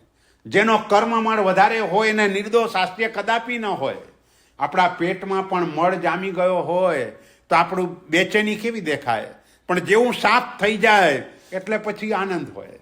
બસ એમ કર્મમળ પણ એવા પ્રકારનો છે કે જેનો સહજ કર્મમળ રાસ થાય એ ઘટે એટલે નિર્દોષ આનંદ, એનું જે મુખ છે એના ઉપર નિર્દોષ હાસ્ય દેખાઈ શકે. જ્યાં સુધી કર્મથી આત્મા ભારે હોય ત્યાં સુધી એના હાસ્ય પણ ઇમિટેશન જેવું જ હોય. એ માત્ર દેખાવ પૂરતું, એમ કે તમાચો ખાઈને ગાલ લાલ રાખવો પડે, બસ એના જેવી એની સિચ્યુએશન હોય. ખરેખર એ હસી પણ ન શકે એવી સ્થિતિ હોય. આ પંચસૂત્રનો સ્વાધ્યાય આ મોટો લાભ કરાવે છે કે તમારો કર્મમળ ઓછો કરી નાખે છે. અને આગળ વધીને એમ કહે છે, ભાઈ અનુબંધ ન પડે, બંધ કરતાંય અનુબંધ વધારે ખરાબ છે. અશુભનો અનુબંધ પડે, પરંપરા ચાલે, તો અનુબંધને તોડી નાખવાનું કામ આ પંચસૂત્રનો સ્વાધ્યાય કરે છે. તમે જેમ જેમ સ્વાધ્યાય કરતા જાઓ તેમ તેમ અનાદિની રાગદ્વેષની જે ગ્રંથિ આત્માની સાથે આમ જોડાઈ ગઈ છે એ ગ્રંથિ તૂટતા વાર ન લાગે, ધીમે ધીમે ધીમે કરતાં ઓછી થતી જાય. આપણે એ ગ્રંથિને તોડવા માટે પ્રતિક્રમણની ક્રિયા કરીએ છીએ. રોજ સવાર સાંજનું જે પ્રતિક્રમણ છે એ સવાર સાંજનું પ્રતિક્રમણ આપણા આત્માને નિરોગી બનાવવા માટે જ આપણે કરવાનું છે. શરીરને નિરોગી બનાવવા માટે જે ક્રમ છે એ જ આત્માને નિરોગી બનાવવા માટેનો ક્રમ છે. શરીરને નિરોગી બનાવવા શું કરવું પડે? પહેલા નંબરમાં તો કોઈ પણ સર્જરી કરાવવાની આવે તો હોસ્પિટલમાં એડમિટ થવું પડે. ત્યાર પછી જે સર્જન ડૉક્ટર એની એપોઇન્ટમેન્ટ લેવી પડે, એની મુલાકાત ફેમિલી ડૉક્ટરના માધ્યમથી થાય. પછી નક્કી કરેલા દિવસે ઓપરેશન થિયેટરમાં લઈ જઈને ઓપરેશન થાય, ઓપરેશન પછી પાટાપિંડી થાય, અને છેલ્લે રજા આપે ત્યારે ડૉક્ટર વિટામિનની ટેબ્લેટો આપે. બસ આ ક્રમ આપણા આરોગ્યને જાળવવા માટેનો છે. બસ એમ ભાવ આરોગ્ય એને પ્રાપ્ત કરવા માટેનો પણ આ જ ક્રમ છે. ભાવ આરોગ્યને પ્રાપ્ત કરવા માટે પણ આત્માને હોસ્પિટલમાં એડમિટ કરવો પડે. અને હોસ્પિટલનું નામ સામાયિક, પહેલું આવશ્યક આપણું સામાયિક છે, ક્ષમતા. બસ આ ક્ષમતા આવી, એ ક્ષમતાની હોસ્પિટલમાં એડમિટ થયા વિના કોઈ પોતાના ભાવ આરોગ્યને પ્રાપ્ત ન કરી શકે. અને એ ક્ષમતા પ્રાપ્ત કરવાનો ઉપાય આ પંચસૂત્ર છે. એટલે આ ક્ષમતા જોઈએ. પછી ત્યાં સર્જન ડોક્ટર, અહીં આપણા સર્જન ડોક્ટર 24 તીર્થંકર પરમાત્માઓ. બીજું આવશ્યક 24 હતો, 24 તીર્થંકર પરમાત્મા એ આપણા સર્જન ડોક્ટર. એની મુલાકાત ફેમિલી ડોક્ટરથી. તો ત્રીજું વંદન નામનું આવશ્યક ગુરુ, એટલે ફેમિલી ગુરુ. ચોથા નંબરમાં ઓપરેશન, તો અહીંયા પ્રતિક્રમણ એટલે રાગદ્વેષની ગાંઠનું ઓપરેશન. એવી રીતે પાટાપિંડી એ કાયોત્સર્ગ, એ પાટાપિંડી. અને વિટામિનની ટેબ્લેટ એટલે પચ્ચખાણ, એ વિટામિનની ટેબ્લેટ છે. આપણા આત્માને એ તંદુરસ્ત રાખે છે. અને એ રીતે આપણે આપણા આત્માને તંદુરસ્ત બનાવી શકાય. એટલે આ સૂત્રનો સ્વાધ્યાય બહુ જ નાનકડું સૂત્ર છે. 5-7 મિનિટની અંદર તમારો સ્વાધ્યાય થઈ જાય. પણ દિવસમાં 3 વખત જો આનો સ્વાધ્યાય કરવામાં આવે તો ઘણો મોટો લાભ આ સ્વાધ્યાયથી આપણને થશે. એટલે અહીં એમ કહેવું છે, ભાઈ તમારા અશુભ કર્મના જેટલા પણ અનુબંધો છે, આ અનુબંધો શિથિલ થવા માંડે. અશુભ કમ્માણું બંધા એવમ એમ સમ્મમ પરિહાયંતી ખિજ્જંતી અશુભ કમ્માણું બંધા. અશુભ કર્મના અનુબંધો તે ઢીલા થાય. અને ઢીલા થાય એટલે આત્મા ઉપરથી કર્મ ખરવા લાગે. એટલે જે સજા કર્મની થવાની હતી એ સજાથી તમે મુક્ત થઈ ગયા. પણ આ બધું જ કાર્ય માત્ર આપણા આ જન્મમાં જ થાય, મનુષ્ય જન્મમાં જ થાય. મનુષ્ય જન્મની અંદર શું કરવાનું, મુખ્યપણે શું કરવાનું, આપણે આગળ વાત કરી કે શ્રાવક તેને કહેવાય કે જેમ ચારિત્ર વિના એ તરફડતો હોય. માછલી જેમ પાણી વિના તરફડે એમ શ્રાવક ચારિત્ર વિના તરફડતો હોય. એટલે મનુષ્ય જીવન એ ચારિત્ર ધર્મ સ્વીકારવા માટે આપણને આ જન્મ મળ્યો છે. આપણે ક્યાંય પણ મુસાફરીમાં જઈએ અને કોઈ ટૂરમાં જઈએ, અને ટૂરની અંદર જ્યારે તમને કોઈ શોપિંગ માટેનો સમય આપે તો તમે શાનું શોપિંગ કરો? જે પણ દેશમાં ગયા હો અને એ દેશમાં ક્યાંય શોપિંગ કરવાનું હોય તો શાનું શોપિંગ કરીએ? ભાઈ તમારે અહીંથી ઇન્ડિયા આવવાનું હોય, મુંબઈ અમદાવાદ આવવાનું હોય, અને તમે કહો કે નહીં હું તો અમેરિકાથી ખાખરા લઈને ત્યાં જાઉં, તો કેવું કહેવાય? તો શોપિંગ શાનું કરાય? જે સહજ રીતે નથી મળતું ત્યાં અને આ દેશમાં સુલભતાથી મળે છે એનું શોપિંગ કરાય. તો અહીં મનુષ્ય જન્મમાં શોપિંગ શાનું કરાય? જે બાકીની 3 ગતિમાં ન મળતું હોય એનું શોપિંગ કરાય. બાકીની 3 ગતિમાં મળવાનું હોય એનું શોપિંગ અહીંયા ન કરાય. અહીં આપણે શું કરીએ છીએ? બાકીની ગતિમાં જે મળે છે એના પાછળ જ અહીં પડ્યા છીએ. બાકીની 3 ગતિમાં શું નથી મળતું? ચારિત્ર, દર્શન અને જ્ઞાન બાકીની 3 ગતિમાં પણ હોય છે. સમ્યક દર્શન 7મી નરકમાં ઉત્પન્ન થઈ શકે, કારણ કે એને પણ વિભંગ જ્ઞાન છે. જ્ઞાનથી જાણે મેં પૂર્વજન્મમાં આવું પાપ કર્યું અને એના કારણે મારે આ સજા ભોગવવી પડે છે. અને એમાં પશ્ચાતાપ જો આગળ ચાલે તો ત્યાં પણ સમ્યક દર્શન પ્રાપ્ત થઈ શકે. દેવો પણ પ્રાપ્ત કરે, તિર્યંચો પણ પ્રાપ્ત કરે. એટલે સમ્યક દર્શન તો બાકીની 3 ગતિમાં હોય. અને સમ્યક દર્શન હોય એટલે જ્ઞાન ઓટોમેટિક સમ્યક બની જાય. તો જે મોક્ષે જવાની 3 મુખ્ય બાબત છે, દર્શન, જ્ઞાન ને ચારિત્ર, એમાં 2 તો 3 ગતિમાં પણ છે. તો એના માટે કરતાં પણ વધારે પ્રયત્ન ક્યાં હોય? ચારિત્ર માટે. કે મનુષ્ય સિવાય ક્યાંય મળવાનું જ નથી. અને એ અહીં જ આ પ્રયત્ન થઈ શકે. અને એ પ્રયત્નથી આપણે આપણા કર્મોને દૂર કરી શકીએ. અશુભ કમ્માણું બંધા નિરણું બંધેવા. આ કર્મોને અનુબંધ વગરના કરવાના છે, નિરણું બંધેવા. અશુભ કમ્મે ભગ્ગ સામર્થ્ય. અને અશુભ કર્મનું જે સામર્થ્ય છે એને તોડી નાખવાનું છે. કેવી રીતે? તો કે શુભ પરિણામેણમ, શુભ પરિણામથી એના સામર્થ્યને તોડવાનું. કળગ બધે વિશે, એટલે ઝેર આખા શરીરમાં વ્યાપી ગયું હોય, પણ ઝેર વ્યાપ્યા પછી એક ઔષધિ દ્વારા કરીને એને એક જગ્યાએ ભેગું કરવામાં આવે અને પછી એને એ રીતે ચૂસીને બહાર કાઢવામાં આવે. બસ એવી રીતે અશુભ કર્મને પણ દૂર કરવાનું છે.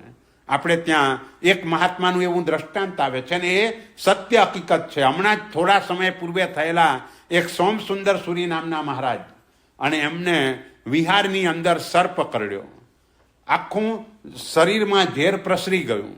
સાથેના જે મહાત્મા હતા એ સંસારીપણાની અંદર વૈદ્ય હતા. એટલે એમને ખ્યાલ આવ્યો કે જ્યાં સર્પ આવી રીતે કરડે ત્યાં એની ઔષધિ પણ હોય ને હોય. એટલે ત્યાં એને તપાસ કરી તો ઔષધિ મળી ગઈ અને એક પાન એમાંથી લઈ અને મહાત્માને એ પાનથી એમને ઉપયોગ કરીને એનો રસ કાઢીને એને નિર્વિષ કર્યા. એટલે કે બધું જે ઝેર છે અંગૂઠા પાસે આવી ગયું અને ચૂસીને બહાર કાઢ્યું. આચાર્ય મહારાજ સ્વસ્થ થયાને જોયું, અરે તમે બધા અહીં કેમ ઊભા છો? આપણે જંગલમાં કેમ છીએ અહીંયા? ત્યારે એમને કહ્યું કે ભાઈ તમને આવી રીતે સર્પ કરડેલો અને એના માટે અમે ચિંતામાં હતા. સારું થયું આ મહાત્મા સાથે હતા તો આ કાર્ય થઈ ગયું. પણ તમે દૂર કેવી રીતે કર્યું? તો કહ્યું ભાઈ આ વનસ્પતિનો ઉપયોગ કરીને આ રીતે દૂર કર્યું. તો કે આપણે તો દીક્ષા લીધી તે વખતે પ્રતિજ્ઞા કરેલી કે 6 કાય જીવની હિંસા કરીશ નહીં, કરાવીશ નહીં ને કરતાને સારો માનીશ નહીં. તમે કેમ વનસ્પતિના જીવની હિંસા કરી? અને તરત જ એ આચાર્ય ભગવંતે જીવનભર માટે 6 વિગઈઓના ત્યાગના પટખાન લઈ લીધા. આ ભગવાનનું શાસન કે મારા નિમિત્તે એક પણ જીવની વિરાધના ન થવી જોઈએ, આ પરમાત્માના શાસનની અંદર. કારણ કે જે બીજા દર્શનો છે, પશ્ચિમની સંસ્કૃતિ, એ શું કે ભાઈ બીજાનું જે થવાનું હોય તે થાય પણ હું ખુશીથી જીવું. અને એટલે જ આપણા ઘરમાં ગુડ નાઇટની ટેબ્લેટો આવી, ભાઈ મચ્છરનું જે થવાનું હોય તે થાય પણ મને કાંઈ તકલીફ ના થવી જોઈએ. આર્ય સંસ્કૃતિ કે જીવો ને જીવવા દો. જૈન સંસ્કૃતિ કે તમે મરીને પણ બીજાને જીવાડો. ધર્મરુચિ અણગાર કડવી તુંબડીનું શાક આવી ગયું અને પરઠવવા જતાં ટપોટપ કીડીઓ મરવા લાગી. અને તરત જ વિચાર કર્યો, જો આટલા બધા જીવોની હિંસા થવાની હોય તો હું જ ગટગટાવી જાઉં. અને પોતે જ શાક વાપરી ગયા, પોતાનો કાળ ધર્મ થઈ ગયો. પણ એ રીતે પોતાનો જીવ બચાવવા માટે એને પરઠવવાનું ન કર્યું. એટલે કહેવાનો આશય એ છે કે આ પરમાત્માના શાસન આપણને મળ્યા પછી આ ચારિત્રની ભાવના એની અંદર આપણે સતત રમ્યા કરવાનું. અને આ પંચસૂત્રનો પાઠ એ કરવા દ્વારા અશુભ કર્મના અનુબંધો એ દૂર થાય. નવા ચે કર્મ બંધાય તે અનુબંધ વગરના રહે. અને અનુબંધ વગરના કડક બધે વિય વિશે અપ ફલે શિયા. પેલા કહ્યું ભાઈ એ કર્મો જે પણ બંધાયેલા છે તે અલ્પ ફળ આપનારા થાય. ભાઈ સુહાવણી જે શિયા અને સુખને આપનારા થાય. અપૂર્ણ ભાવે શિયા, ફરીથી ન બંધાય તેવા પ્રકારના થાય. આ લાભ પંચસૂત્રમાં બતાવ્યા. આ શુભ કર્મ માટેની વાત કરી. પછી શુભ કર્મ માટે તહા આસગલિજ્જંતી પરિપોષિજ્જંતી નિમ્મ વિજ્જંતી સુહકમ્માનું બંધા. શુભ કર્મનો અનુબંધ એટલે પુણ્યાનુબંધી પુણ્ય. આપણે ત્યાં પુણ્ય 2 પ્રકારનું કહેવાય, એક પાપાનુબંધી અને બીજું પુણ્યાનુબંધી. પાપાનુબંધી પુણ્ય સહજ રીતે તમને બધે જ જોવા મળે. તમે જ્યાં પણ જાઓ મોટા ભાગના જીવો પાપાનુબંધી પુણ્યવાળા હોય. આપણી સંપત્તિનો ઉપયોગ પણ મોટા ભાગે આ રીતે પાપ કર્મ બંધાય એવી રીતે થતો હોય છે. કારણ કે સંપત્તિ દ્વારા ઘરમાં જે સાધનો વસાવીએ, પછી એ ટીવી હોય, ફ્રીજ હોય, વોશિંગ મશીન હોય, એ બધું જે તમને મળ્યું એ પુણ્યથી. પણ મળ્યા પછી એનો ઉપયોગ કરવાથી પાપ કર્મ જ બંધાવાનું છે. એટલે પાવાનુબંધી એટલા માટે પાપાનુબંધી પુણ્ય કહેવાય કે જે પુણ્યનો કાનથી જીનવાણીનું શ્રવણ કરીએ તો પુણ્યનો અનુબંધ થાય. પણ એના બદલે કાનથી ઓલા એક્ટરોના ને બધાના સંગીતને એ જ જો સાંભળ્યા કરીએ તો પાપનો અનુબંધ થાય. એટલે કોઈ પણ વસ્તુ એનો તમે દુરુપયોગ કરો એટલે પાપનો અનુબંધ થાય. એટલે આજના જીવો મોટા ભાગે પાપાનુબંધી પુણ્યવાળા વધારે હોય. પુણ્યાનુબંધી પુણ્ય બહુ જ ઓછા પ્રમાણમાં હોય. મોટા ભાગના સત્તાધીશો બધા પાપાનુબંધી પુણ્યવાળા હોય. કારણ કે સત્તા પ્રાપ્ત થયા પછી એનો ઉપયોગ એ અર્થોપાર્જન કે એવી રીતે જ થતો હોય. દેશને પ્રજાની કાંઈ પડી જ ન હોય. નરેન્દ્ર મોદીને અપવાદરૂપ ગણો, પણ બાકી બધે મોટા ભાગે આવી રીતે તમને જોવા મળે. તો આ બધું પાપાનુબંધી પુણ્ય કહેવાય ને. એ છે છોડવા યોગ્ય છે, પણ આ પુણ્યાનુબંધી સમ્યક દર્શન પ્રાપ્ત થયા પછી થતું હોય છે. એના પૂર્વે વ્યવહારથી એમ કહેવાય કે અપુનર્બંધક અવસ્થા આવે ત્યારથી આદિ ધાર્મિક જીવ કહેવાય, ત્યારથી એની શરૂઆત કહેવાય. પણ ખરો ધર્મ એ તો સમ્યક દર્શન પછીથી થાય. અને એટલે જ એના માટે પહેલો પુરુષાર્થ, પહેલો પ્રયત્ન કરવાનો. એટલે આ સૂત્રનો સ્વાધ્યાય કરવાથી શુભ કર્મો આવવા લાગે છે. આસગલિજ્જંતી પરિપોષિજ્જંતી એકદમ પુષ્ટ થાય છે. અને નિમ્મ વિજ્જંતી એટલે પરાકાષ્ઠાએ એના ફળને પહોંચાડે છે. એટલે કહેવાય નાનકડું સુકૃત, પણ નાનકડું સુકૃત કરીને પણ તમે રાજી થાવ. બોલો હરણ એને શું કર્યું? કોઈ ઓલો કઠિયારો ગુરુ મહારાજને ઓરાવી રહ્યો છે અને તે સમયે એ રાજી થાય છે.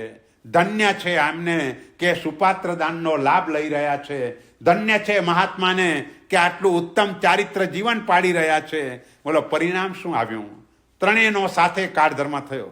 કારણ કે તે સમયે બન્યું એવું કે ઓલો કઠિયારો લાકડા કાપતા કાપતા ગુરુ મહારાજ આવ્યા એટલે ઓરાવા આવ્યો અને ડાળી એમ જ અદ્ધર રહી ગઈ અને એ ડાળી ત્રણેય ઉપર પડી. ત્રણેય મરીને 5મા દેવલોકમાં ગયા. મહાત્માએ 5મા દેવલોકમાં, કઠિયારો એ 5મા દેવલોકમાં, હરણ પણ 5મા દેવલોકમાં. કેમ? કરણ કરાવણને અનુમોદન સહી કાં ફળ નિપજાયો. પણ આપણે અનુમોદના બોલી જઈએ એટલાથી ન થાય. હૃદયની અનુમોદના જોઈએ. આજકાલ એક વ્યવહાર એ ચાલ્યો છે, કોઈનું પણ કંઈ હોય એટલે તરત જ ગાવા લાગી જાય અનુમોદના. એનાથી ન થાય. હૃદયથી અનુમોદના હોવી જોઈએ, ભાવથી અનુમોદના હોવી જોઈએ, તો આ લાભ થાય. એટલે આસગલિત જંતી પરિપોષિત જંતી નિમ્ન વિજ્જંતી, તમારા ફળને પરાકાષ્ઠાએ પહોંચાડી દે. અને પરાકાષ્ઠા એટલે કેવી પરાકાષ્ઠા? બોલો એક આટલી ખીર ઓરાવી, પણ આટલી ખીર ઓરાવીને જે આનંદ આવ્યો એ આનંદની પરાકાષ્ઠા કેવી કે શાલીભદ્ર તરીકે. પણ ખીર ઓરાવવાનું મન કેમ થયું? ખીર ઓરાવવાનું મન એટલા માટે થયું કે પૂર્વજન્મમાં આપણે જ્યારે પણ બહારગામ જવાનું હોય ને બેગ તૈયાર કરીએ ને તો જે છેલ્લું કપડું મૂક્યું હોય એ પહેલું નીકળે. તમે આખી બેગ તૈયાર કરીને ઉપર ટુવાલ મૂક્યો હોય અને ખોલો એટલે પહેલો ટુવાલ નીકળે. બસ એમ આગલા જન્મનો છેલ્લો પરિણામ એ આવતા જન્મનો પહેલો પરિણામ. આ નિયમ છે. આપણે જે ભાવ લઈને જઈએ એ ભાવ ત્યાં આવે. તો આ જે શાલીભદ્રનો જીવ જેને ખીર ઓરાવી એ આમ પૂર્વજન્મ એનો જોવા જઈએ તો પૂર્વજન્મની અંદર એ શું હતો? એક શ્રીમંત શ્રેષ્ઠી પણ જબરજસ્ત કૃપણતા. કોઈ દિવસે કોઈને કંઈ આપે નહીં અને જિનાલયમાં પણ કોઈ દિવસે કંઈ લાભ લેવાનો નહીં. પૈસો એક પણ કોઈ જગ્યાએ વાપરવાનો નહીં. એટલે કૃપણતા બહુ. એના 4 દીકરાઓ, ચારેયના મેરેજ થઈ ગયા અને સંવત્સરી પર્વનો દિવસ આવ્યો તે વખતે નાના દીકરાની વહુ આગળ જઈને કટાસણું પાથરી આવી. એ વખતે એક ડોશીમાએ ટોણો માર્યો કે ભાઈ ગામને ખવડાવવું તો છે નહીં, શું આગળ આવીને બેસી જાઓ છો? એટલે એને લાગી ગયું કે વાત તો સાચી છે, આપણી પાસે પૈસો છે, બધું છે, પણ આ સસરાજીથી છૂટતો નથી. એટલે આપણે આ સાધર્મિકની ભક્તિ આપણે કરવી જોઈએ પણ કરતા નથી. ઘરે જઈને પતિદેવને વાત કરી, બધા 4 ભાઈઓને બધા ભેગા થયા, નક્કી કર્યું કે આ વખતનો લાભ આપણે લેવાનો. પણ સસરાજીને જણાવાય નહીં, કારણ કે જણાવવા જાવ તો બોઇલર ફાટે. એટલે આવું ન થાય એટલા માટે કંઈ જણાવ્યું નહીં. નક્કી કરી દીધો દિવસ. અને એ જમાનામાં લોકો ઘરે વાપરવા માટે આવતા, ઉપાશ્રયો નહોતા, એટલે લોકો ઘરે વાપરવા માટે આવે. તો બરાબર સ્વામી વાત્સલ્યનો દિવસ આવ્યો એટલે આ વહુએ નક્કી કર્યું કે ભાઈ આ લોકો આવે એના અડધા કલાક પહેલા એને શેઠને માળિયા ઉપર ચડાવી દઈએ. એટલે માળિયા ઉપર ચડાવી દીધા અને નીચેથી નિસરણી ખેંચી લીધી.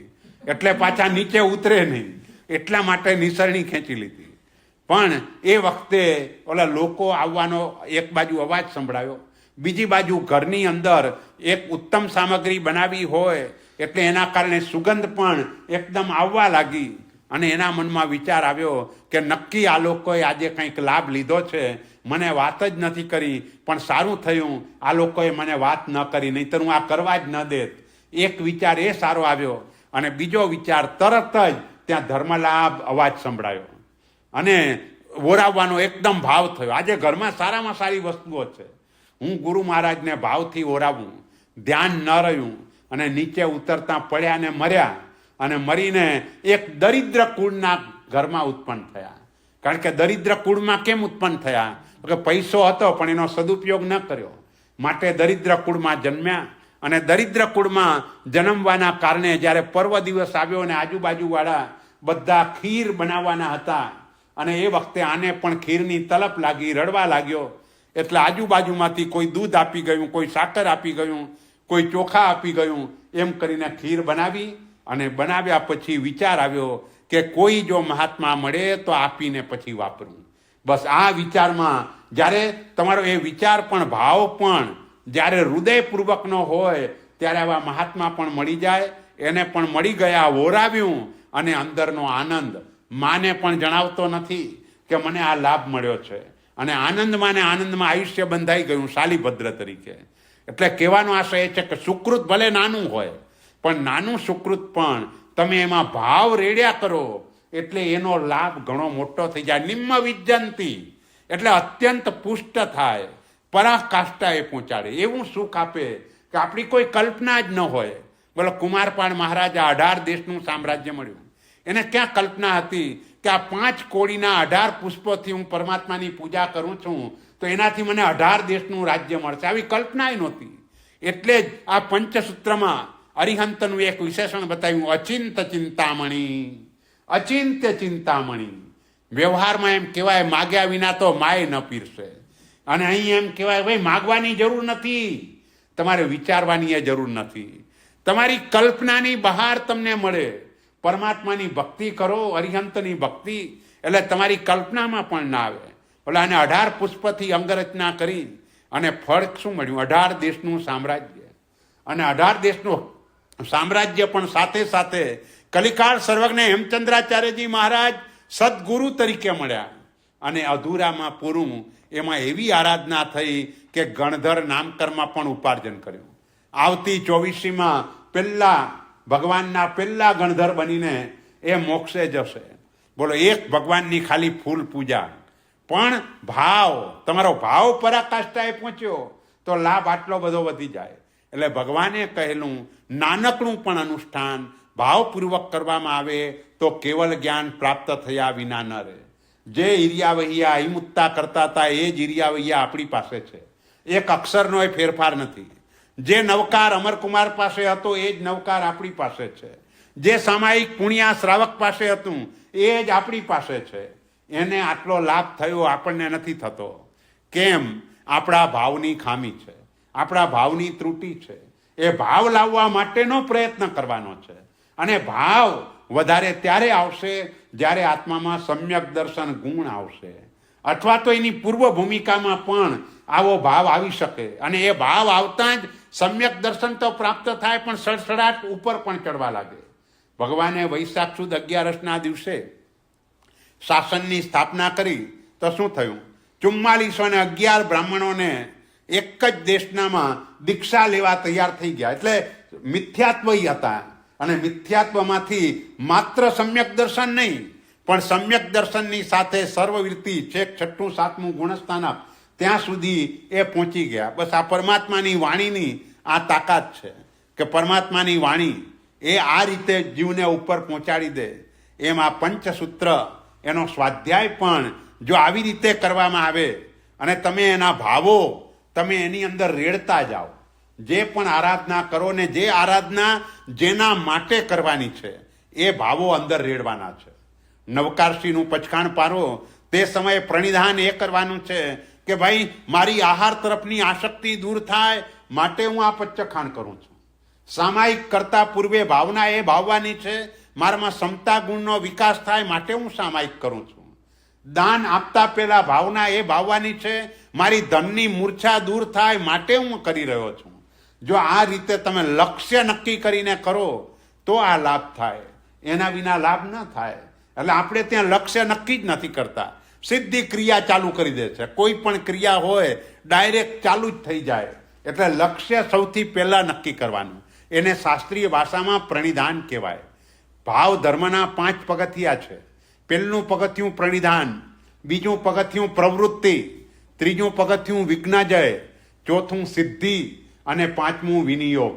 આ 5 પગથિયા છે. તમે પ્રણિધાન નક્કી કર્યું, મારે આ સામાયિકથી ક્ષમતા કેળવવી છે, પછી સામાયિકની પ્રવૃત્તિ થાય અને એ કરે. એમાં વચ્ચે વચ્ચે વિઘ્નો આવે. ઘણા લોકો તમને ગુસ્સો કરાવવા માટે પ્રયત્ન કરે, પણ તેવા સમયે પણ તમે એનો અભ્યાસ એ બરાબર ધ્યાનમાં, ના મારે સામાયિકમાં ક્ષમતા જ રાખવાની છે, વિઘ્ન જાય.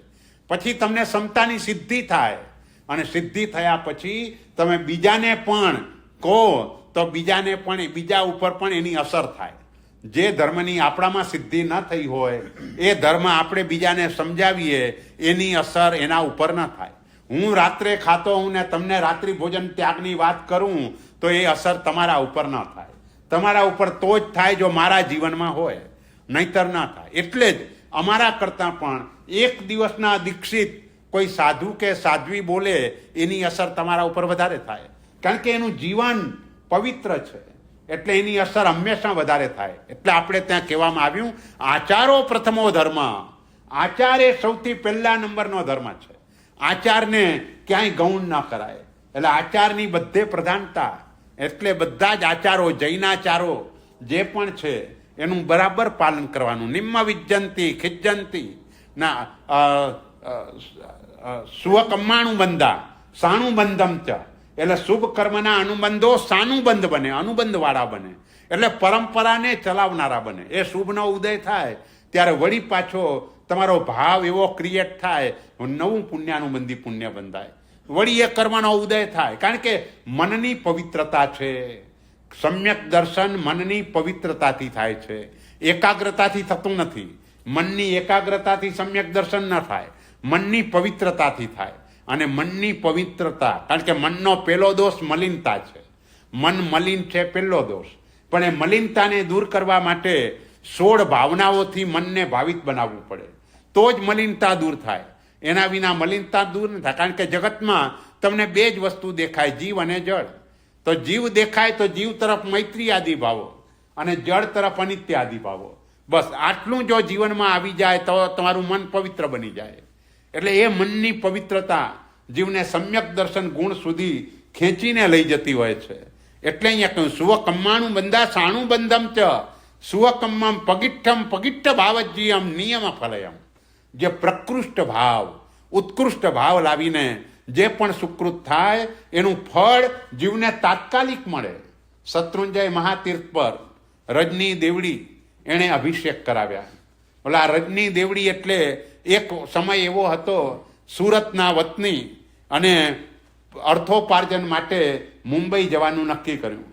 ટિકિટના પણ પૈસા નહીં, કોઈએ ટિકિટના પૈસા આપ્યા ઉછીના, અને એનાથી મુંબઈ જવાનું નક્કી કર્યું. પણ તે સમયે ત્યાં બાજુમાં એક ઉપાશ્રયમાં સાધ્વીજી મહારાજ બિરાજમાન હતા. એટલે એના માતુશ્રીએ કહ્યું કે ગુરુ મહારાજની હિત શિક્ષા લઈને જા. એટલે ગુરુ મહારાજ પાસે, સાધ્વીજી મહારાજ પાસે હિત શિક્ષા માટે ગયા. અને તે વખતે સાધ્વીજી મહારાજે એને 3 નિયમ આપ્યા. એક નિયમ એ આપ્યો, તારે દરરોજ 108 નવકાર ગણવાના. બીજો નિયમ, રાત્રિ ભોજન નહીં કરવાનું. અને ત્રીજો નિયમ, જે પહેલો પગાર આવે એ કોઈ સાધર્મિકની ભક્તિ કરી દેવાની. બસ પહેલો પગાર, એનો પૈસો ઘરમાં રાખવાનો નહીં, સાધર્મિકની ભક્તિ કરવાની. 2 નિયમ એના માટે સહેલા હતા, ત્રીજો અઘરો હતો. કારણ કે અહીં મહિનો માંડ પૂરો કર્યો આઈમ્બિલને બધું કરીને, અને પછી જ્યારે શેઠે પૈસા આપ્યા તે વખતે એને 2 હાથ જોડીને શેઠને વિનંતી કરી, આપને વાંધો ન હોય તો મને એક 10 રૂપિયા ઉછીના આપો, આવતા મહિનાના પગારમાંથી કાપી લેજો. શેઠ કે ભાઈ કેમ, તને 10ની કેમ વધારે જરૂર પડી? તો કે મને સાધ્વીજી ભગવંતે નિયમ આપ્યો છે, તારો પહેલો પગાર સાધર્મિકને આપી દેવાનો, એટલે હું તો આનાથી સાધર્મિકની ભક્તિ કરી દઈશ. હવે પછીના મહિનામાં 10 રૂપિયામાં મારો મહિનો નીકળી જાય, એટલે ખાવા પીવાનું બધું બરાબર થાય, એટલા માટે તમે આપો. ઓલો શેઠ વિચારમાં પડ્યો કે આ શેઠ છે કે હું શેઠ છું? મારી પાસે આટલા પૈસા છે, મને આપવાનું મન નથી થતું, અને આની પાસે કાંઈ નથી, ખાવા માટે નથી, તોય આપવાનો ભાવ કરે છે. એટલે શેઠનું પણ મન ત્યારથી બદલાઈ ગયું. એ પણ ઘણા સુકૃત કરવા લાગ્યા. પણ આ વ્યક્તિ એટલે રજની દેવડી કે જેને આખા ગિરિરાજના અભિષેક કરાવ્યા, અને અભિષેકમાં એવા ઉત્તમ ભાવો, ઉત્તમ મનોરથો કર્યા. સાંજનો સમય થયો અને સાંજના સમયે નક્કી કરવામાં આવ્યું કે હવે આપણે એમનો બહુમાન સમારંભ ગોઠવીએ. અને બહુમાન માટે લેવા ગયા, ત્યાં જ ઢળી પડ્યા. એમનો કાળધર્મ થયો. ત્યારે ચંદ્રોદયસુરી મહારાજ બોલ્યા કે આપણે એમનું શું સ્વાગત કરવાના હતા, આપણા પેલા દેવોએ સ્વાગત કરવા માટે બોલાવી લીધા. એટલે કહેવાનો આશય એ કે જ્યારે ઉત્કૃષ્ટ પુણ્ય હોય ને એનું ફળ તત્કાલ મળે. ઘણા લોકો આમાં ઊંધી કલ્પના કરે. ઘણા લોકો એમ કરે, ભાઈ કોઈ ઉપદાન કરાવે છે ને એમાં વચ્ચે ચાલ્યા ગયા, પ્રતિષ્ઠાનો લાભ લીધો એને ઉપડી જાય, સંગ કઢાવતા હોય ને નીકળી જાય, નક્કી કંઈક આશાત ના કરી હશે એટલે આવું થયું. એવું નથી હોતું. આમાં નિયમ એવો છે કે જ્યારે તમારો ભાવ ઉત્કૃષ્ટ બને ત્યારે પુણ્ય એવું બંધાય કે આ શરીર એને ભોગવવા માટે યોગ્ય ન રહે. એટલે તે સમયે દિવ્ય શરીર જોઈએ, અને દિવ્ય શરીર દેવલોકમાં જાય તો જ પ્રાપ્ત થાય, તો જ એ ફળ ભોગવાય. એટલે જ્યારે તમારો ભાવ પરાકાષ્ઠાએ પહોંચે, કોઈ પણ તમે આરાધના કરો, નાની પણ આરાધના હોય, પણ નાની પણ આરાધનામાં તમારો ભાવ જ્યારે વૃદ્ધિ પામતો જાય ને ભાવ પરાકાષ્ઠાએ પહોંચે તો આવી રીતે એનું ફળ જીવને પ્રાપ્ત થતું હોય છે. એટલે સુવકમ્માણું બંધા સાણું બંધમ છે સુવકમ્મા પગિટ્ટમ પગિટ્ટ ભાવજીયમ નિયમ ફલયમ સુપઉત્તે વિય મહાગયે. જેમ શરીરની અંદર મોટું દર્દ થયું હોય પણ સારો વૈદ્ય એનું નિદાન કરીને જલ્દીથી આપણને રોગમાંથી મુક્ત કરે, બસ એવી જ રીતે આ પંચસૂત્રકાર એ પણ એમ જ કહે છે કે આપણા દોષો જે પણ જીવનમાં છે એ દોષો રૂપી રોગોને નાબૂદ કરવાનું કામ આ પંચસૂત્રનો પાઠ કરે છે. અને એના દ્વારા કરીને તમારો જ્યારે ભાવ નિયમ ફલે એમ ચોક્કસ ફળ આપે. તમે જ્યારે ભાવ અંદર રેડો એટલે કર્મસત્તાને એનું ફળ આપવું જ પડે, એ ના આપે એવું ન બને. સામાન્ય નિયમ એ કે આપણે અત્યારે જે પણ કર્મ બાંધીએ છીએ એનું ફળ 100 વર્ષ પછી મળે, પણ વિશેષ નિયમ જ્યારે પણ તમે ઉત્કૃષ્ટ ભાવ લાવી દો પછી એ સારું હોય કે ખરાબ હોય એનું ફળ જીવને તત્કાલ મળે. બોલો, ભીમો કુંડલીઓ શત્રુંજય ઉપર ગયો અને ત્યાં જઈને પોતાની પાસે જેટલું હતું બધું આપી દીધું, ભાવપૂર્વક આપ્યું. અને જેવો ઘરે આવ્યો, જે ઘરમાં તો વર્ષોથી રહે છે પણ આજ દિવસ સુધી સોનાના ચરુ એને દેખાયા નહોતા, પણ અહીં શત્રુંજયમાં આટલી ભક્તિ કરીને આવ્યો ને ઘરે પહોંચ્યો અને ત્યાં જ સોનાના ચરુ દેખાવા લાગ્યા. આમ ખોદ્યું તો ચરુના ચરુ નીકળી પડ્યા. આવું કેમ બન્યું? તો એનું કારણ આ નિયમ ફલયમ. જે તમે ઉત્કૃષ્ટ ભાવ જ્યારે રેડો તે વખતે એ ચોક્કસ ફળ આપે, તત્કાલ ફળ આપે. એ વખતે એ ફળમાં રાહ જોવાની ન રહે, તે વખતે તત્કાલ ફળ મળે. બોલો, અત્યારના સમયમાં તત્કાલ ફળ શું? તો આનંદગંજી મહારાજાએ કહ્યું, ચિત્ત પ્રસન્ને રે પૂજન ફળ કહ્યું. આપણી કોઈ પણ આરાધના હોય એનું તાત્કાલિક ફળ ચિત્તની પ્રસન્નતા. જો એ ન થઈ તો સમજવાનું કે મેં આ આરાધના બરાબર કરી નથી. અને ચિત્તની પ્રસન્નતા માત્ર એટલા સમય પૂરતી ન હોય, તમારો આખો દિવસ પ્રસન્નતાપૂર્વકનો પસાર થાય એવી ચિત્તની પ્રસન્નતા. તમે કોઈ પણ ભગવાને બતાવેલું અનુષ્ઠાન કરો એટલે આવી પ્રસન્નતા આપણામાં આવવી જોઈએ. એટલે આજકાલ નથી આવતી એનું કારણ એક જ છે, આપણા ભાવની ત્રુટિ. એટલે જ કલ્યાણ મંદિરની અંદર સિદ્ધસેન દિવાકર સુરીજી મહારાજાએ કહ્યું, યસ્માત ક્રિયા પ્રતિફલંતી ન ભાવ શૂન્ય. આપણી ભાવ વગરની ક્રિયા છે માટે ફળતી નથી. એટલે ક્રિયા ભલે થોડી કરીએ પણ ભાવપૂર્વકની કરીએ. આપણે ત્યાં ક્વોન્ટિટીની જરૂર નથી, ક્વોલિટી જોઈએ. અહીં ક્વોલિટીવાળો ધર્મ એ કામ લાગશે. ધર્મનાથ ભગવાનના સ્થાનમાં કહ્યું, ધર્મ ધર્મ કરતો જગ સૌ ફીરે, ધર્મ ન જાણે હો મર્મ. ધર્મ જીનેશ્વર ચરણ ગયા પછી કોઈ ન બાંધે હો કર્મ. એટલે લોકો દુનિયામાં ધાર્મિક એને કે 2 કલાક ભગવાનની પૂજા કરતો હોય, નવકારસી ચોવિયાર કરતો હોય, એકાસના કરતો હોય, આ તો ધાર્મિક છે. એ ધાર્મિક નથી, એ તો ધર્મ ક્રિયા છે. ધાર્મિક તે છે કે સમતા આદિ ગુણોથી વિભૂષિત છે, એ ધાર્મિક છે. જેનામાં ક્ષમા, નમ્રતા, સરળતા, સંતોષ આવા ગુણો જેના જીવનમાં નથી, એ ગમે તેટલી ક્રિયાઓ કરે, એ ક્રિયાથી શુભ કર્મ ઉપાર્જન કરવાનો છે, પણ એનાથી નિર્જરા થવાની નથી. નિર્જરા માટે આવા ગુણો જોઈએ, અને ગુણને ખીલવવા માટેનું આ સૂત્ર છે. આ સૂત્રનો સ્વાધ્યાય, એનાથી આવા ગુણો ખીલે છે. સુપૌત્તે વિય મહાગયે સુહ ફલે શિયા. અને એનાથી શુભ ફળ પ્રાપ્ત થાય. સુહ પવત્તગે શિયા, જીવને શુભમાં પ્રવર્તાવનારા થાય. અને આગળ વધીને કહ્યું, પરમ સુખ સાહગે શિયા. પરમ સુખ, મોક્ષ સુખ એની પ્રાપ્તિ કરાવનારું થાય. બોલો, પુણ્યાનુબંધી પુણ્ય આવું છે. પેટની અંદર મળ જામી ગયો હોય તો શું કરીએ? એક એરંડિયું લઈએ એટલે મળની સાથે એરંડિયું પણ નીકળી જાય. એરંડિયાને કાઢવા માટે પ્રયત્ન ન કરવો પડે. એમ મોક્ષે જવા માટે પુણ્યાનુબંધી પુણ્ય એ પણ એરંડિયા જેવું કામ કરે. એને કાઢવા માટે મહેનત ન કરવી પડે, એ એની મેળે રવાનું થઈ જાય.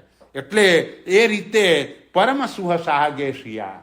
આ એવું હાઈ ક્વોલિટીનું પુણ્ય ઉપાર્જન થાય કે જે તમને છેક મોક્ષ સુધી પહોંચાડી દે. અને હવે અહીંયા લાલ બત્તી ધરે છે.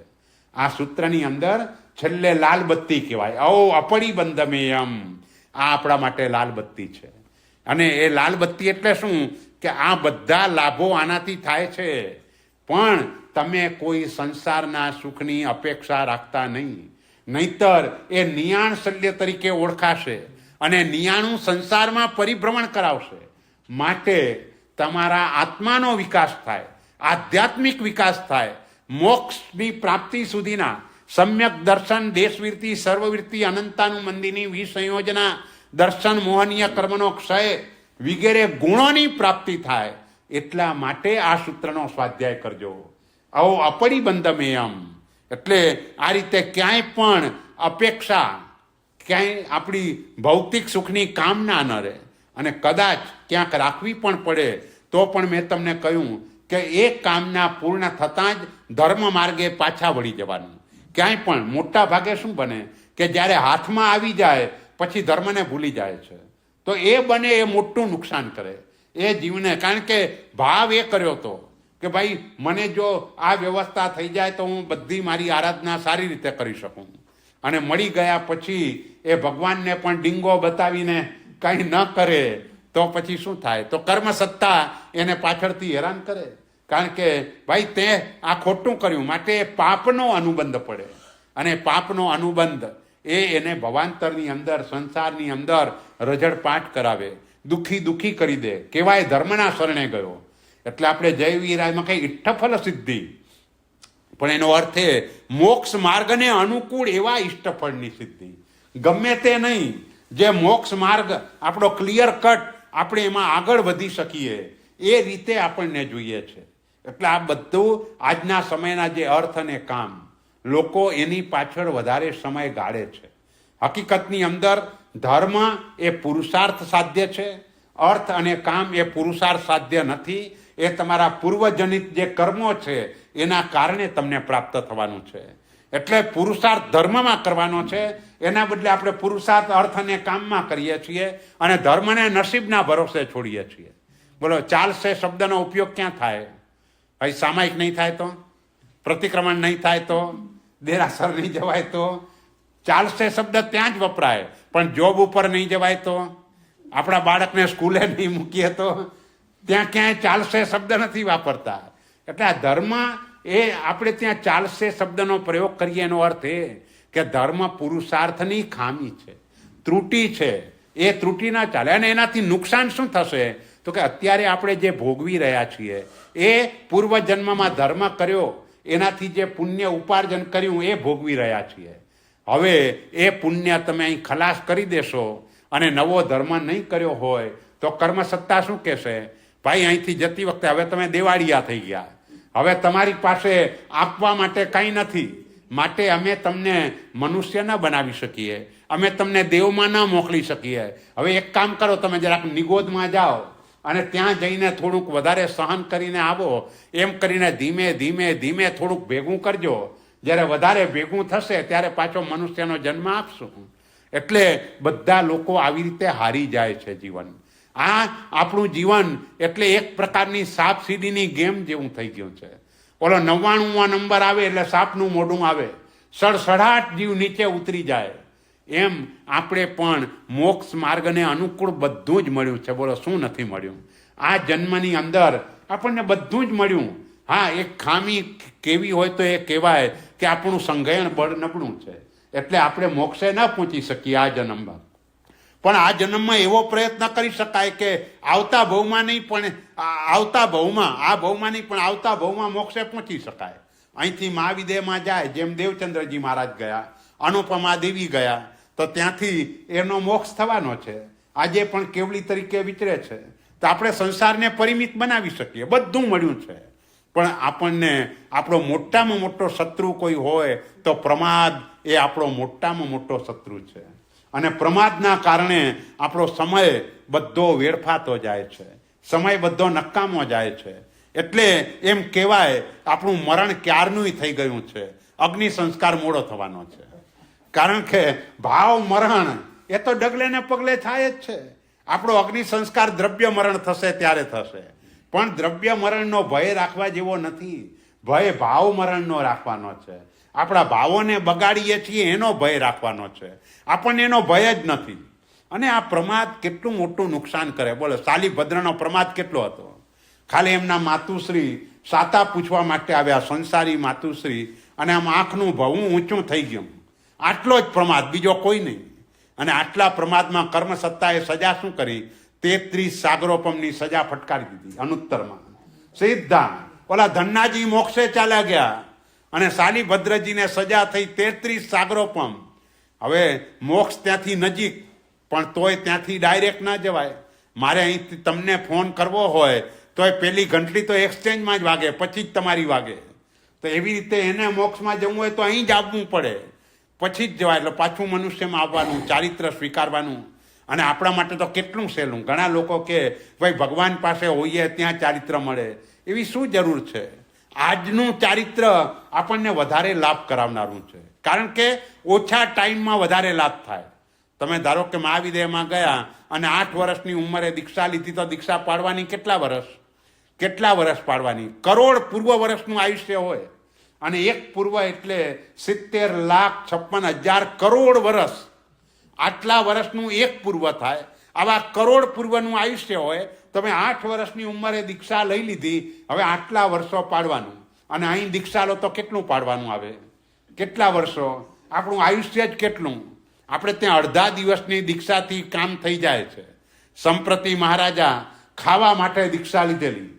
આશય એ જ હતો, ભાઈ 3 દિવસનો ભૂખ્યો છું, મને કંઈક આપો. ગુરુ મહારાજ પાસે ગયા. ગુરુ મહારાજે આ મસ્તકની રેખા જોઈને જોઈ લીધું કે આ યોગ્ય આત્મા છે. એટલે કહ્યું, જો ભાઈ, શ્રાવકે અમને ધર્મલાભ, અમે એને ધર્મલાભ કીધેલા છે, એટલે સાધુ સમજીને અમે આ ગોચરી આપી છે. જો તું સાધુ થઈ જા તો અમે તને ખવડાવી દઈએ. અને એને વિચાર કર્યો કે આ રીતે ભૂખ્યા રહેવું એના કરતાં આટલું સારું ખાવાનું મળતું હોય તો દીક્ષા લેવી શું ખોટી? એમ કરીને દીક્ષા લીધી, સાધુ થઈ ગયા અને આ કંઠ ભોજન કર્યું. કારણ કે આવો ખોરાક કોઈ દિવસે જોયો જ નહોતો. આપણા ઘરે કોઈ પણ ગુરુ મહારાજ આવે, આપણે શું કરીએ?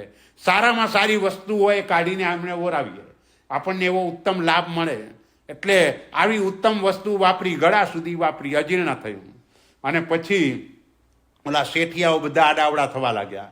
કોઈ વૈદ્યને બોલાવા જાય, કોઈ માથું દાબે, કોઈ પગ દાબે. એટલે આ ભાઈના મનમાં થયું કે અરે, ગઈકાલે આ લોકોના જ ઘરે હું જતો હતો, લોકો લાત મારીને બહાર કાઢતા હતા, રોટલીનો ટુકડોય મને ખાવા માટે નહોતા આપતા.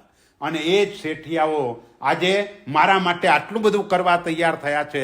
ખરેખર આ ચારિત્ર ધર્મનો કેવો પ્રભાવ છે! બસ એ ચારિત્ર ઉપરનો જે બહુમાન ભાવ ઊભો થયો, અને એ જ રાત્રે મરણ થયું. અને મરીને સીધો સંપ્રતિ મહારાજા તરીકે, અને એ ભાવમાં 1.25 લાખ જીન મંદિર અને 1.25 કરોડ જીન પ્રતિમા ભરાવી. બોલો, આ અડધા દિવસની દીક્ષાથી પણ કેટલો મોટો લાભ. એટલે અત્યારે દીક્ષા લઈએ તો કાંઈ સહન કરવાનું છે જ નહીં.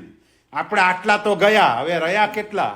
હવે એમાં તમારે ખાલી ક્ષમતા રાખીને એ કરવાનું છે. કેટલો મોટો લાભ થઈ જાય.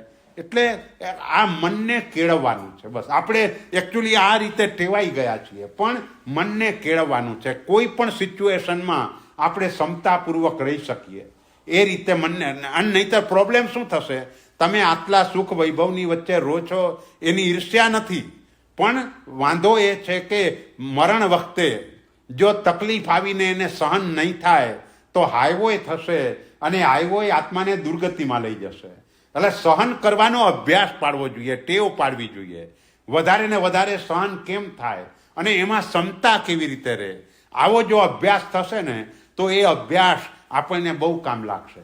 કારણ કે મૃત્યુ સમયની વેદના તો ભયંકર હોય દરેકને, આપણને દેખાતી ન હોય, પણ આપણે મરણ સમુદ્ઘાત નામની એક પ્રક્રિયા કરીએ, અને એ પ્રક્રિયામાં આપણા જેટલા આત્મા પ્રદેશો છે એ બધા જ આત્મા પ્રદેશો જ્યાં આપણે ઉત્પન્ન થવાનું હોય ત્યાં સુધી ખેંચાય. એટલે તે સમયની જે વેદના હોય એ જન્મ કરતાં પણ અનેક ગણી વધારે વેદના હોય. તો આવી વેદના વચ્ચે ક્ષમતા રહેવી એ ઘણી અઘરી છે. એટલે અત્યારથી જ આ સહન કરવાનો અભ્યાસ પાડવાનો, ક્ષમતાપૂર્વક સહન કરતા જવાનું, થોડું વધારે એ રીતે સહન કરવાનું. વિચાર કરવાનો કે ભંવરલાલજી જેવા કરોડોની સંપત્તિ છોડીને નીકળી ગયા તો એની અપેક્ષા આપણી પાસે કંઈ નથી, આપણે કંઈ છોડવાનું જ નથી. પણ તો પણ હેલ્થ વગેરેના કારણથી કે કોઈ પણ કારણથી આપણે અટકી ગયા, નથી સ્વીકાર્યું. પણ મનમાં ભાવ તો એ રહેવો જ જોઈએ, ભાઈ સ્વીકારવા જેવું તો આ જ છે. હું નથી સ્વીકારી શક્યો વાત જુદી, પણ આ જ લેવા જેવું છે. એટલે જેમ ગણધર ભગવંતોની ત્રિપદી, જેમ ભગવાન મહાવીરે આપી ઉપન્નૈવા વિજ્ઞૈવા ધ્વેયવા, એમ રામચંદ્ર સુરી મહારાજની એ ત્રિપદી હતી કે શું સંસાર છોડવા જેવો છે, સંયમ લેવા જેવું છે અને મોક્ષ મેળવવા જેવો છે. હું એમાં બધામાં એક અક્ષર વધારે ઉમેરું છું, સંસાર છોડવા જેવો જ છે, સંયમ લેવા જેવો જ છે અને મોક્ષ જ મેળવવા જેવો છે. આટલું જો થઈ જાય ને, આટલું આપણું એક નક્કી થઈ જાય, ભાઈ આ સંસારમાં રહેવા જેવું નથી, સંસાર છોડવા જેવો જ છે, અને એ ભાવથી જો તમે અહીં રહેશો તો ક્યાંય આનંદ, સંસારના સુખોમાં કોઈ જગ્યાએ આનંદ નહીં હોય. એટલે નવા કર્મોનો બંધ એવો ગાઢ નહીં થાય. સંયમ જ લેવા જેવું છે. આ જ્યારે ભાવ આવશે ત્યારે સંયમીઓ તરફનો બહુમાન ભાવ, અને એના કારણે આવતા જન્મમાં કદાચ 8 વર્ષની ઉંમરે આપણને ચારિત્ર ધર્મની પ્રાપ્તિ થશે અને મોક્ષ જ મેળવવા જેવો છે. એટલે લક્ષ્ય આ એક જ નક્કી થયું એટલે સમ્યક દર્શન વગેરે ગુણો એ પણ સહેલાઈથી આપણામાં આવશે. તો આ પંચસૂત્ર આવી રીતે કહ્યું ને પછી છેલ્લે એમને એમ કહ્યું, આવો અપરિબંધમ એમ અસ્વભાવ નિરોયણમ સ્વભાવ બિયમતી સુપણિહાણમ.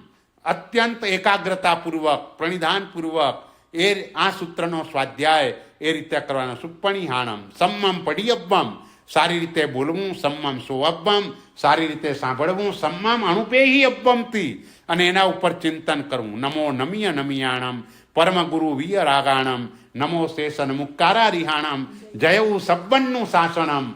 આ બધું જ એ અંતિમ મંગલ છે. આ અરિહંત ગુરુ એને નમસ્કાર કર્યા અને છેલ્લે કહ્યું પરમ સંબોહીએ.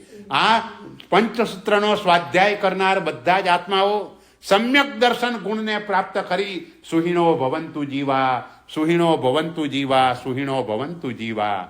આ બધા જ જીવો સમ્યક દર્શન પ્રાપ્ત કરીને સુખી થાવ, સુખી થાવ, સુખી થાવ, એટલે કે મોક્ષ સુખના ભોગતા બનો.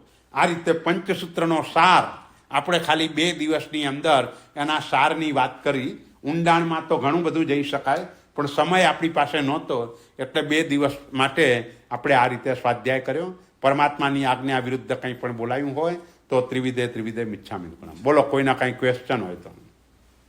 ક્વેશ્ચન?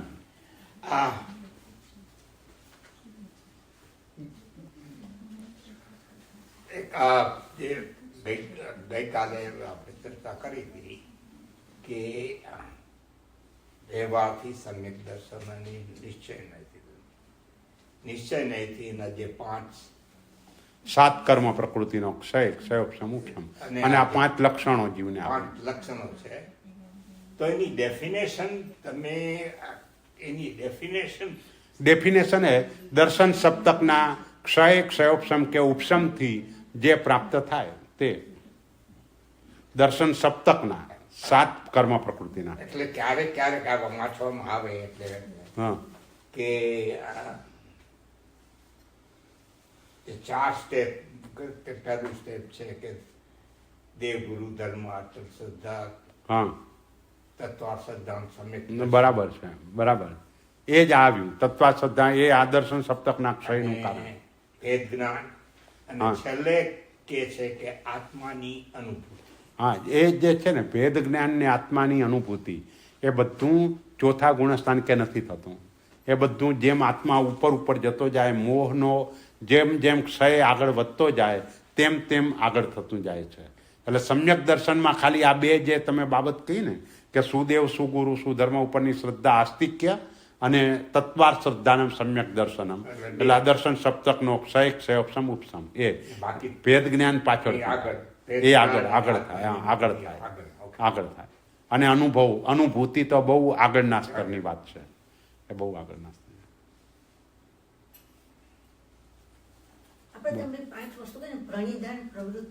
વિઘ્ન, જય, સિદ્ધિ અને વિનિયોગ. આ બધું વ્યવહારમાં તમે નક્કી કર્યું મારે 100,000 કમાવા છે, એ પ્રણિધાન થયું. પછી તમે એના માટે આખો પ્લાન તૈયાર કર્યો એ પ્રમાણે પ્રવૃત્તિ કરો. એમાં તમારો કોમ્પિટિટર આવીને ઊભો રહી જાય, એ જે વિઘ્નો આવે એને તમે દૂર કરીને આગળ ચાલો. પછી તમને 100,000 મળી ગયા, એ સિદ્ધિ થઈ. અને પછી તમે બીજાને શિખામણ આપો, ભાઈ 100,000 કમાવા હોય તો આવી મહેનત કરવી પડે. એ વિનિયોગ થઈ ગયો એમ. એ રીતે પંચમ. બીજો એક સવાલ ઘણા ટાઈમથી છે કે 4 કસાય છે: ક્રોધ, માન, માયા, લોભ, અનંત બુદ્ધિ, પ્રત્યાખ્યાન અને સંજ્વલન. અને ગુણસ્થાનકની દ્રષ્ટિએ 4th, 5મી, 6મી, 7મી છે. હા. પણ એક્ઝેક્ટ મિનિંગ જ્યારે હું શોધવાનો પ્રયત્ન કરું છું તો કે એક્ઝેક્ટ મિનિંગ અપ્રત્યાખ્યાનીનો પ્રત્યાખ્યાન ન લેવા દે તે અપ્રત્યાખ્યાની. એ જ કરી છે. હા, નાનકડું પણ પ્રત્યાખ્યાન. પચકાણ ન લેવાય. હા, એ જેમ દેવો તો એને અપ્રત્યાખ્યાની કસાયનો ઉદય છે. અનુત્તર વિમાનવાસી પણ હોય, 33,000 વર્ષે એક વખત આહાર કરે તો એ નવકારસી જેવો પણ લાભ ન મળે, કારણ કે પ્રત્યાખ્યાન નથી, પચકાણ નથી. પચકાણ ન લઈ શકે. હા, અને આ હા. પચકાણ લઈ શકે. લા. જે 6ઠા ગુણસ્થાનક પચકાણ પચખાણ લઈ શકે, પણ 6ઠ્ઠા ગુણસ્થાનકમાં એવું છે કે સર્વથી પચખાણ ન લઈ શકે. આમાં દેશથી પણ ન લઈ શકે, આમાં સર્વથી પણ ન લઈ શકે. એટલે 6ઠ્ઠા ગુણસ્થાન કે હોય ને એક જ કસાય હોય, સંજ્વલન. એટલે ચારિત્રને મલિન કરે, અતિચાર લગાડે, દોષો લગાડે, એ કસાય હોય. એટલે આપણો કસાય પણ ખરેખર તો એટલો જ હોવો જોઈએ કે તમે પાણીમાં લાઈન દોરો ને કેટલો ટાઈમ ટકે, બસ એટલો જ કસાય આપણો ટકવો જોઈએ. આનાથી વધારે ટકવો ન જોઈએ. પણ આપણા કસાયો લાંબા ચાલે છે, એટલે પછી આગળ પ્રત્યાખ્યાનીય, અપ્રત્યાખ્યાનીય, અનંતાનુબંધી આ બધામાં ટ્રાન્સફર થતા જાય છે. ઓકે. એટલે અમે એ જ કરતા હતા. બરાબર છે. પચકાણ ન લેવાય. હા, પચકાણ લેવાય એ જ અર્થ કરતા હતા. પણ મેં કીધું કોઈ બીજો હા. અર્થ. ના ના, આ જ છે, આ જ છે. હા, બોલો, છે કોઈને કંઈ કહેવાનું? હમણાં તમે સારી બધાની વાત કરી કે હમણાં મમ્મી એમની પાસે આવ્યા, તમે બહુ ઊંચું કર્યું, એટલે એ શું કર્યું કે ના ના, એટલે એટલો પ્રમાદ એ વખતે પોતાના સ્વભાવમાંથી બહાર ગયા અને બરાબર એ જ ટાઈમે આયુષ્યનો બંધ થઈ ગયો. હવે સીધા અનુત્તરમાં. મને હજી ખ્યાલ નથી આવતો કે કઈ રીતે પ્રમાદ કહેવાય. એ આ બધા પ્રમાદ એટલે શું છે કે પોતાના આત્મા સ્વરૂપમાંથી બહાર નીકળવું, એ બધો પ્રમાદ કહેવાય. એટલે ઓ એ તો એ દીક્ષા લીધા પછીની દીક્ષા લીધા પછીની જ વાત છે ને, એના પછીની જ વાત છે. એના પછી જેમ જીનણ શેઠ, તો એને પણ શું થયું કે બરાબર આયુષ્યનો બંધ ત્યારે જ થયો કે જ્યારે ભગવાનનું પારણું થયું, અને તે વખતે એનો ભાવ તૂટ્યો અને ત્યારે જ આયુષ્ય બંધ થયું, એટલે 12મો દેવલોક. પણ ભગવાનનું પારણું થોડું પણ મોડું થયું હોત તો અહીંયા કેવળ જ્ઞાન થઈ જાય. એટલી બધી વિશુદ્ધિ હતી. હા, બોલો બેન. આ દર્શન સપ્તક આપે કીધું. હે, કયો શબ્દ? દર્શન સપ્તક કીધું. હા, દર્શન સપ્તક. હા, એમાં એટલે કયા જ અનંતાનુબંધી, ક્રોધ, માન, માયા, લોભ, એ 4. મિથ્યાત્વ મોહનીય, મિશ્ર મોહનીય અને સમ્યક્ત્વ મોહનીય, એ 3. એટલે 4 ને 3 7. એ દર્શન સપ્તક. એનો ક્ષય થાય તો ક્ષાયિક સંકિત, એનો ક્ષયોપશમ થાય તો ક્ષયોપશમ સંકિત, એનો ઉપશમ થાય તો ઉપશમ સંકિત. એવી રીતે. બસ, બોલો. So thank you very much. અને રેકોર્ડ